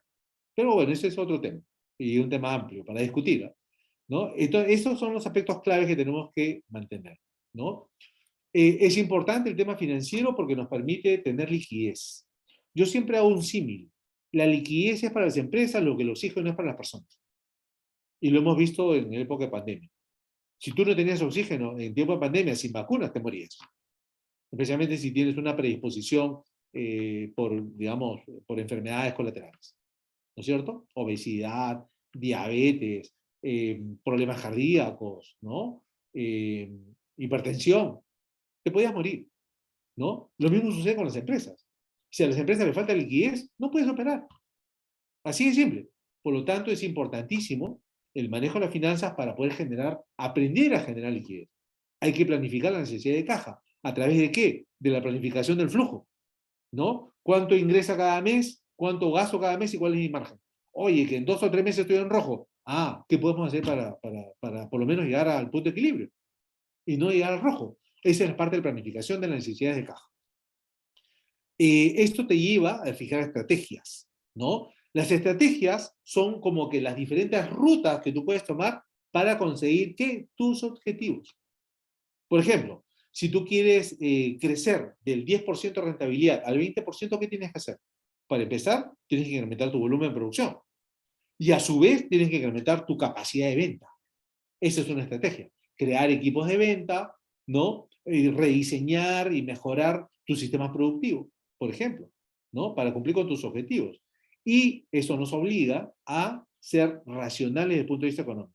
¿Qué significa eso? La racionalidad económica nos lleva a tomar decisiones correctas cuando, por ejemplo, compramos insumos de calidad y buscamos en el mercado aquel que me pueda dar un mejor precio. Entonces, tenemos que buscar que usar nuestros recursos de la manera más óptima posible. Para eso son importantes las finanzas. Nos permite disminuir costos, ¿no? Recuerden que los costos, viéndolo de manera conceptual, son todos los desembolsos que yo realizo por ventas, por, digamos, producción y por administración generalmente. Pero tienes otros costos también, como los costos tributarios. También tienes los costos financieros. Todo lo estoy empaquetando y digo costos, como concepto, son todos los desembolsos de negocio en sus diferentes conceptos. ¿De acuerdo? Y ese nivel de costos influye definitivamente en el precio final del producto. Porque si tú calculas, como lo vamos a hacer durante el programa, ¿no? Tú calculas el costo unitario de cada producto, tú vas a poder fijar un margen de ganancia claro. Por ejemplo, si tu costo por unidad producida es igual a 100 soles, ¿no? Tú tienes que determinar, en base a la situación del mercado, cuál es el precio final que tú quieres tener por ese producto que te cuesta 100 por unidad. Pero para eso tienes que haber calculado el costo unitario. Y esos son los temas que vamos a desarrollar durante el programa. ¿Cómo llegas al costo unitario? ¿De acuerdo? Y en base a ese costo unitario, si es 100, yo digo, a ver, quiero un margen de ganancia de 120 por unidad. Perdón, de 20% por unidad. Por lo tanto, ¿cuál sería tu precio final? 120. ¿Cuál es la restricción de fijar un precio de esa manera? ¿No? El mercado. Imaginemos que un producto similar al tuyo, el mercado se vende en 110. ¿No? Con las mismas características, solamente que otra marca. ¿Tú podrías vender a 120? No, no te lo recomiendo. A menos que tú tengas un factor diferencial que te haga mejor que el otro. Si tú tienes tu producto diferenciado, lo que implica innovación, implica creatividad, implica rediseño del producto, del servicio, ok, sale al mercado y trata de venderlo más, margina más, y de repente tienes éxito. Pero si tú vendes por encima del precio de mercado, dependiendo de la situación de la economía, ¿no? Puedas tener mayor o menor nivel de ventas. Si estamos en una situación de bonanza, donde la gente tiene plata en el bolsillo porque el crecimiento económico está en 5, 6, 7% anual, es decir, la gente tiene mayores ingresos, ¿no? Probablemente tengas éxito. Pero si la situación está en una semicrisis como ahora, ¿no? Donde la gente está en general medio aguja, ¿no? Por decirlo de una manera coloquial, ¿no? La gente no tiene mucho saldo como para gastar por un producto que tiene competencia a precio más bajo. Por lo tanto, el mercado es el parámetro con el cual tú te tienes que medir y decidir. Si tú sabes que el mercado te vende a 110, ¿no? Y tu costo de producción es 100 y quieres marginar 20%, probablemente lo sacas del mercado y no vendas nada. O vendas un poquito. Pero si tú bajas tu producto a nivel de mercado, tu margen de ganancia baja, del 20 al 10, por ejemplo. Y ahí ya compites en mejores condiciones, ¿no? Y ahí es donde uno tiene que analizar si es que algo estás haciendo mal. Porque de repente, si tú te comparas con otro negocio, ¿no? Tus costos operativos son mayores que el otro.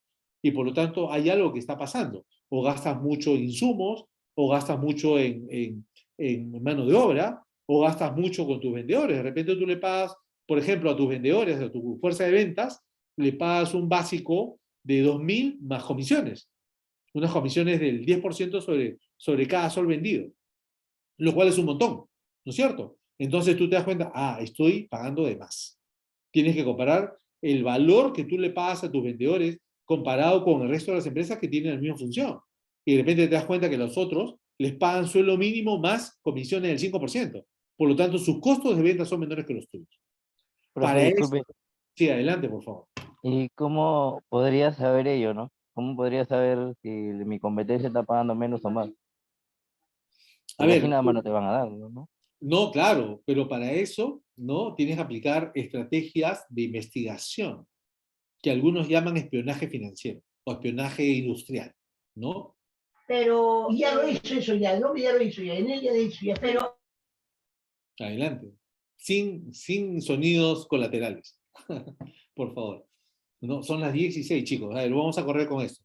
Yo les comento un tema, ¿no? Efectivamente, en algunos casos va a ser un poco difícil conseguirlo, pero no imposible, ¿no? Por ejemplo, ¿no?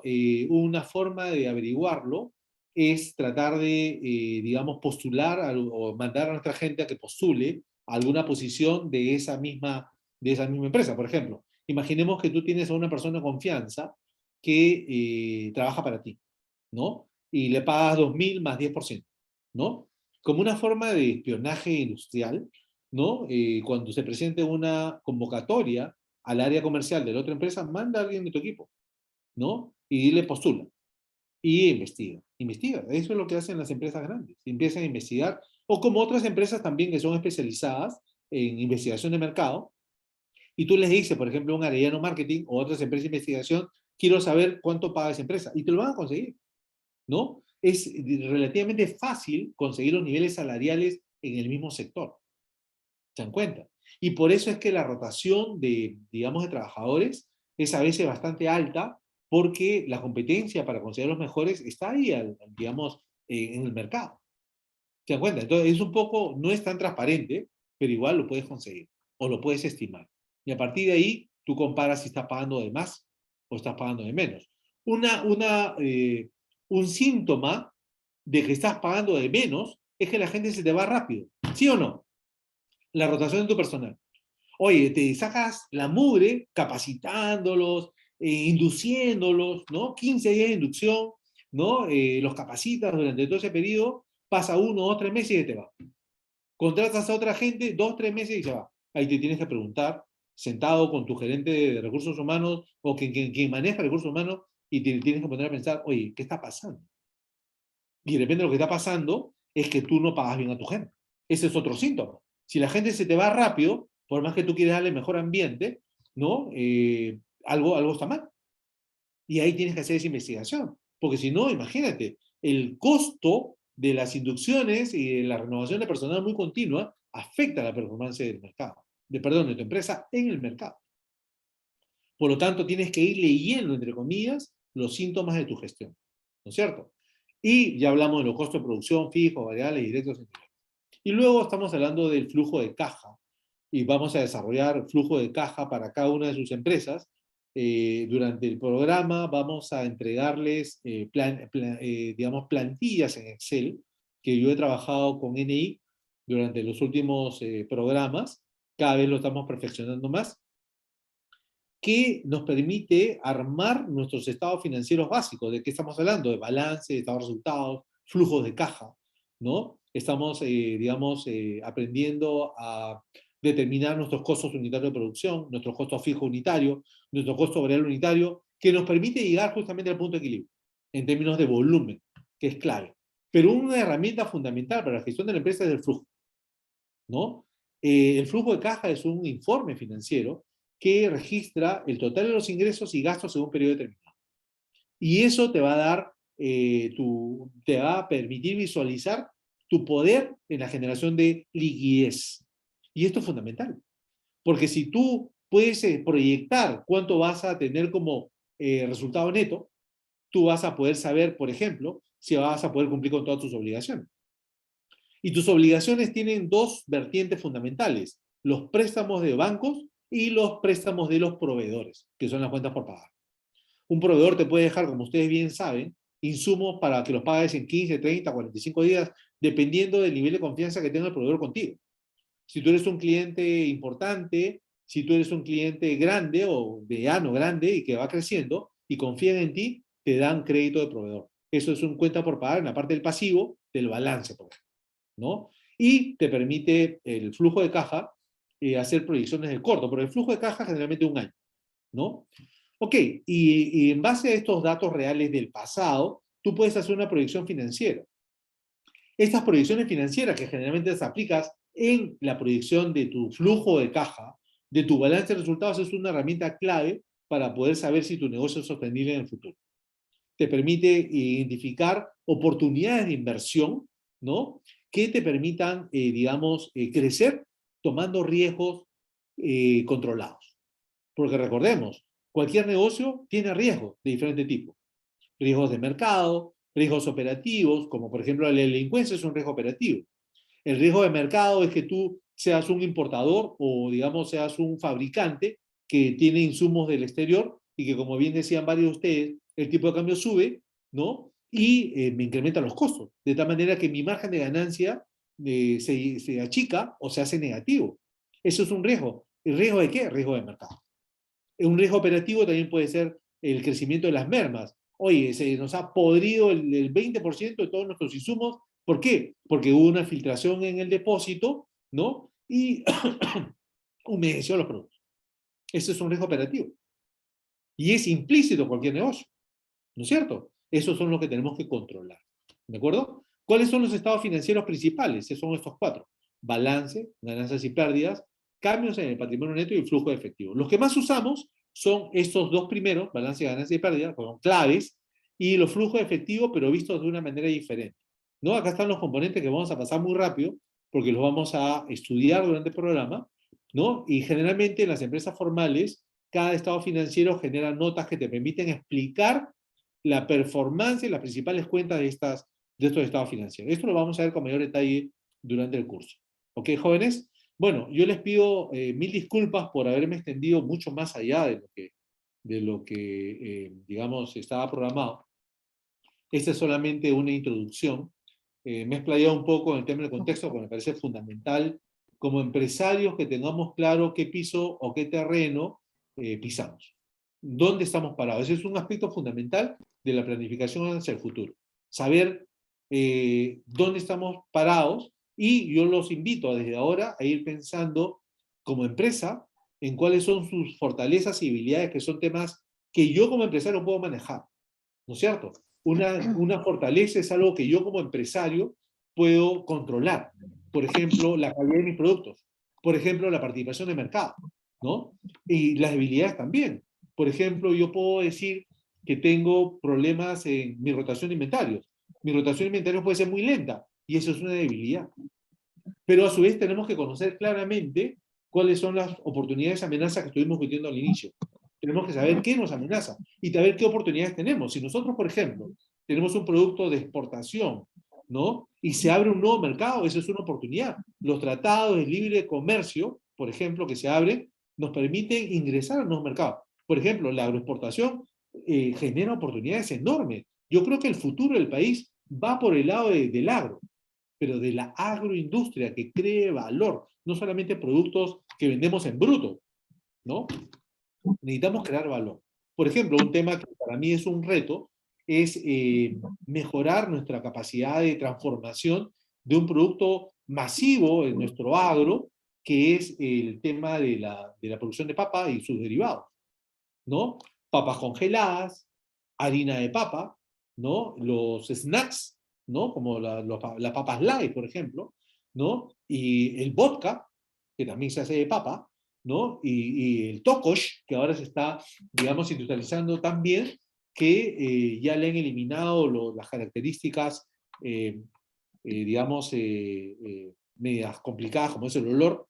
Ahora lo están aislando como en su componente de penicilina en polvo, que es genial y es súper bueno, ojo, ¿no? Prueben el tocos, ¿no? Pero procesado, por supuesto, si no es insoportable, ¿no? Entonces todos son productos derivados de la papa. ¿Saben cuánto importamos nosotros de papa del exterior? Parece increíble. ¿Cuánto creen ustedes que importamos del exterior de papas congeladas, por ejemplo, en este país? 50 millones de dólares. O sea, ¿no? Que nosotros si mejoráramos nuestro sistema de transformación, de creación de valor en el sector agrícola, en el área de las papas, podríamos generar ingresos para estas familias de 50 millones de dólares anuales que nosotros estamos trayendo del exterior. Cuando las papas son oriundas del Perú. O sea, otros países han desarrollado mucho más las semillas y los procesos productivos, de tal manera que una hectárea de producción en Europa o en Estados Unidos es de 40 toneladas por hectárea. En nuestro país, en el Perú, de donde es oriunda la papa, el tonelaje por hectárea, ¿no? Es de más o menos 14 o 15 toneladas por hectárea.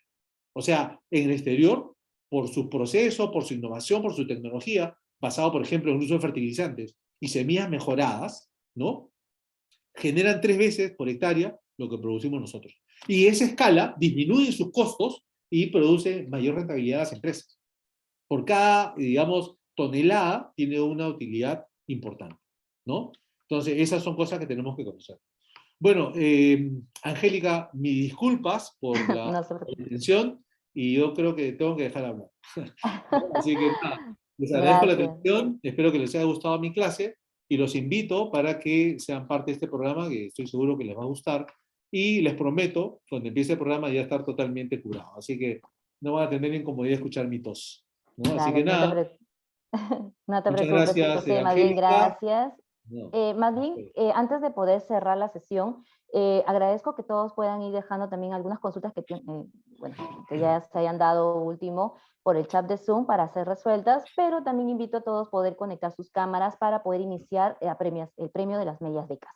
Vamos a premiar 2 medias becas a las personas que han anotado, han prestado mucha atención, y así que invitamos a todos puedan conectar sus cámaras, también para poder tomar la fotografía. Angélica, la felicito en realidad porque estoy viendo un número récord de participantes. 116 es un número muy, muy bueno, ¿no? Así que nada, muy bien, felicitaciones. Perfecto. Más bien, voy a compartir también pantalla, ¿sí? Listo. Comentarles sobre el programa especializado que se va a desarrollar en estas semanas, que ya se viene, en la última semana de septiembre. Perfecto. Les explico sobre el programa especializado Finanzas para Emprendedores y MIPES, quien lo va a dictar José Beltrán.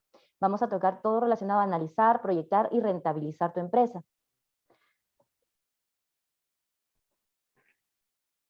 Ay, perdón. Mejor comparto pantalla de esta manera. Listo, mejor así. Y bueno, vamos a tocar este programa durante 6 sesiones. La primera sesión vamos a hablar sobre todos los conceptos financieros que deben tomar en cuenta para poder tomar decisiones financieras. Vamos a hablar sobre el análisis financiero, vamos a tocar sobre la ecuación contable, los estados financieros, su correlación, entre otros. La segunda sesión vamos a hablar sobre los objetivos y estrategias financieras. Cómo establecer esas estrategias en base a objetivos, en base al análisis de la competencia, en base al análisis del negocio. En la tercera sesión vamos a hablar sobre toda la relación de los estados financieros. O sea, hablamos de los tipos de estados financieros, vamos a utilizar también plantillas, José Beltrán va a facilitar plantillas para que ustedes lo puedan trabajar, porque la idea del programa no es solamente para escuchar la clase, sino también lo puedan poner en práctica y esté orientado a sus negocios o empresas. En la cuarta sesión vamos a tocar todo lo relacionado al cálculo de costo, o sea, los tipos de costo, cómo estructurar el costo para poder establecer así el precio y finalmente el punto de equilibrio. Y en la quinta sesión vamos a hablar todo sobre la relación del flujo de caja proyectado y real. Y finalmente vamos a hablar sobre los ratios e indicadores de rentabilidad. De qué manera poder determinar si es que nuestro negocio es rentable o no es rentable en base a los números que tenemos. ¿Sí? Perfecto. Entonces, nuestra formación es empresarial. Este programa tiene una duración de 12 horas, es a través de Pasar Zoom, de procedimientos manera al online. Senado. No he dicho nada de eso, me he dicho que cuenten vida de su vecino. Listo. Es de manera online, se va a desarrollar los días lunes y jueves, vamos a brindar recursos adicionales, el certificado digital, van a poder formar parte de un grupo de WhatsApp para resolver sus dudas y además, de acuerdo al desempeño del alumno que esté participando en el programa, se interactúa con el docente, hace sus consultas, va a recibir una carta de capacitación, una carta de recomendación de formación empresarial.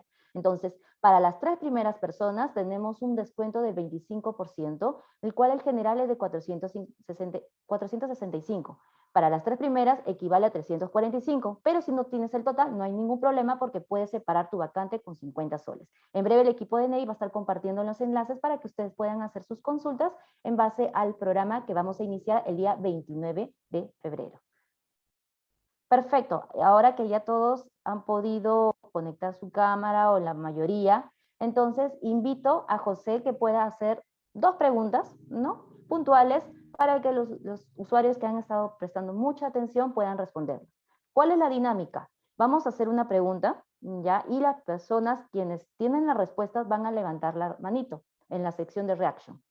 Quien levante primero la mano va a responder va a responder la pregunta, de ahí va a responder la siguiente y van a ser hasta 3 personas.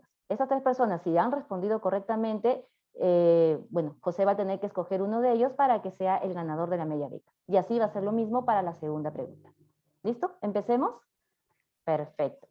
¿Listo, José? Vamos con la primera pregunta. Sí, yo tengo una pregunta relacionada al momento en el cual una empresa empieza a generar utilidades. Ese momento, ese punto, ¿cómo se llama? Perfecto, tenemos aquí levantada la mano a Nilton, a Juta, a Ignacio, a Angie. ¡Wow! Son varios. Las 3 primeras personas son Nilton, Juta, Ignacio. Vamos primero, Nilton, contigo. El punto de equilibrio. Es correcto. Es el punto de equilibrio. Es el punto que iguala los ingresos por ventas con los costos totales del negocio. Ese es el punto de equilibrio, que es clave para poder, digamos, saber en qué momento la venta adicional de cualquier producto me va a generar utilidades. Por lo tanto, la respuesta es correcta. Muchísimas gracias. ¿No? Listo, Nilton ha podido responder la pregunta. Entonces, agradecemos a todos, puedan bajar la mano, por favor, para poder hacer la siguiente pregunta. Ya Nilton no va a poder participar de nuevo. Perfecto. Listo. Estoy bajando la manito. Aquí ya, listo. Vamos para la segunda pregunta. José. Ok, la segunda pregunta es, ¿cuáles son las áreas fundamentales de cualquier negocio, de cualquier empresa, para que pueda, digamos, performar en el mercado de una manera correcta? ¿Cuáles son las principales unidades dentro de la empresa que yo tengo que mejorar, cultivar, ¿no? Innovar, crear, ¿no? Para que la empresa funcione correctamente. Más bien, José, tenemos aquí en orden a Angie, a Nancibel y a Juta, que respondan los 3 primeros y de acuerdo a ello usted va a ver si están correctos. Si los 3 están correctos, les vamos a dar cada uno una media beca. ¿Te parece? Me parece bien. Listo. Ok, entonces, ¿quién responde primero? Angie. Angie, adelante. Ok, las 3 áreas principales de la empresa son el área de comercial y marketing, el área de finanzas y el área de operaciones y producción. De acuerdo. Siguiente participante. Nancibel. Buenas noches, ¿cómo están ustedes?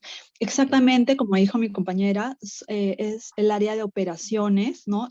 El área quiere decir que es el área que realiza, ¿no? La producción, ¿no? Que produce, ¿no? Bueno, obviamente que tiene que ver con los insumos, la producción. Como usted dijo, en masa significa una mayor ganancia, ¿no? Esa es la mayor venta o sea, mientras mayor venta, el costo fijo baja, ¿no? Eso es lo esperado, ¿no? Que obviamente la operación y la producción debe de tener, ¿no? A su vez, el área comercial y marketing que se encarga de las ventas de estos productos, ¿no? Y bueno, atrás de ello hay una logística de salida, ¿no? Como lo comentó, que se trata pues de que salgan o que roten mayormente los productos, ¿no? Mientras más rápido mejor, que no haya productos huesos, ¿no? Y bueno, y también depende mucho del talento humano, ¿no? De acuerdo al talento, que no haya fuga de intelecto, de personas pues mal pagadas, ¿no? Sino que bien remuneradas, bien tratadas, eso es gestión del talento, ¿no? Para que, o sea, y a su vez el área de finanzas, que es la liquidez, o sea, lo que ingresa, ¿no? La logística de entrada, ya no de salida, sino de entrada. Entonces, que obviamente ve toda la parte del dinero, que obviamente todos van entrelazados, ¿no? Tanto que la compra de activos. Bueno, en realidad la conclusión final es que estén en las tres unidas, ¿no? Para que las ganancias sean buenas, ¿no? O sea, o el costo, mejor dicho, el punto de equilibrio aumente, ¿no? Tanto con los ingresos de la venta y a su vez con la mayor producción, ¿no? Entonces, esos son los tres engranajes y tienen que estar bien unidos, bien, como usted dijo, planificados, controlados, evaluados, dirigidos y organizados, ¿no? Como para que la empresa pues tenga sus márgenes de ganancias arriba del punto de equilibrio, ¿no? Y haya mayor inversión, liquidez, y así se siga operando con mejores recursos, con mejores insumos, ¿no? Entonces, eso es, ¿no? Que también haya liquidez, porque si no, ¿no? Como para que siga operando la empresa y no tenga las pérdidas, ¿no? O sea, esa es la finalidad, ¿no? Y obviamente, como usted me mencionó, la planificación a futuro, ¿no? Tener las estrategias adecuadas, ¿no? Y ver también qué porcentaje quiero ganar en este año o de acá a 10 años, ¿no? Los estimados que importan mucho, obviamente, al área financiera para poder seguir continuando con la empresa, ¿no? Entonces, es todo un engranaje, ¿no? Exacto. Nancibel se ha esmerado en responder Sí. la pregunta. Muy buena Vamos para la respuesta, tercera. bastante Sí. explícita, ¿no? Pero Sí. bueno, muy bien. A ver, Muchas muy bien. La tercera persona era Juta. Juta, por favor, ¿puedes activar tu micrófono? ¿Aló? Hola, buenas noches con todos. ¿Qué tal? Buenas Sí, noches. como ya anteriormente han mencionado, que es una cadena, ¿no? La producción, y luego sigue el marketing y ventas, y después pues la finanza, ¿no? Que obviamente la finanza se adquiere de las ventas, y unas buenas ventas depende de una buena producción. Como usted mismo lo dijo, que todo es una cadena que se acompaña uno solo, tiene que estar bien organizado. Bueno, como todo lo que anteriormente dijo, ya creo que un poco más de palabras ya no las encuentro, porque pero esa es la idea, la misma, ¿no? Porque como usted dice, una buena producción y un buen marketing y ventas genera un buen flujo de cajas para las finanzas, y así seguir dando el círculo que usted dijo en un comienzo. Bueno. Correcto. Muchísimas gracias. Las tres respuestas han sido correctas, ¿no? Correctas. Y bueno, solamente para concluir con la idea, efectivamente el poder afinar estos tres elementos fundamentales, tomando como un buen soporte la gestión del talento humano, genera eficiencia, genera productividad, mayor productividad, genera mayor competitividad, genera mayor escala, mayor volumen, y eso es positivo para el negocio. Por lo tanto, el tener bien afiatado, bien aceitado este engranaje nos va a permitir ser mejores como empresa. Y eso es importante mantener. Las tres respuestas han sido correctas, Ángel. Perfecto. Entonces, los ganadores han sido Nancibel, Angie y Juta. Por favor, agradeceré puedan dejar sus datos, su nombre y su número telefónico por el chat para que las ejecutivas de NEI puedan contactarlos el día de mañana. También el ganador o ganadoras, no recuerdo muy bien, de la primera pregunta, por favor, agradeceré pueda dejar también sus datos por interno. Listo, entonces, para poder dar por cerrada esta sesión, necesito que todos puedan conectar su cámara, por favor, para poder tomar una fotografía del cierre y con ello poder quedar grabado que el evento se ha desarrollado con éxito. ¿Sí? por favor, agradecería que todos puedan conectar su cámara. Gracias, Ignacio, gracias, Kelly, gracias, Marvin, Antonio, gracias, Juta, Norma, perfecto. Voy a estar haciendo la cuenta regresiva. Voy a bajar la manito para que pueda visualizarse mejor la fotografía, perfecto. Listo, entonces, en la cuenta regresiva, a ver si me permiten, a ver, mientras tanto van conectando todos. Listo. Me avisa, porque tengo acá un invasor que me quiere sacar a la calle. Es mi perro. Claro, en unos segundos vamos a tomar la fotografía. Mientras tanto, se van efectivamente. conectando su cámara. Tampoco es Perfecto. así. Listo, ya. Ahora sí vamos a hacer la cuenta regresiva, ¿sí?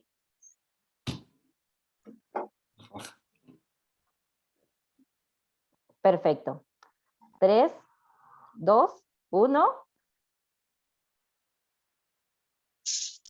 Listo. ¿Otra vez? 3, 2, 1.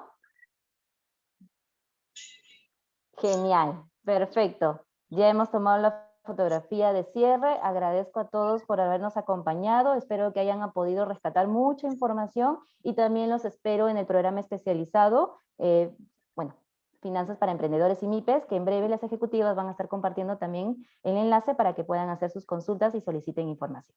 ¿Sí?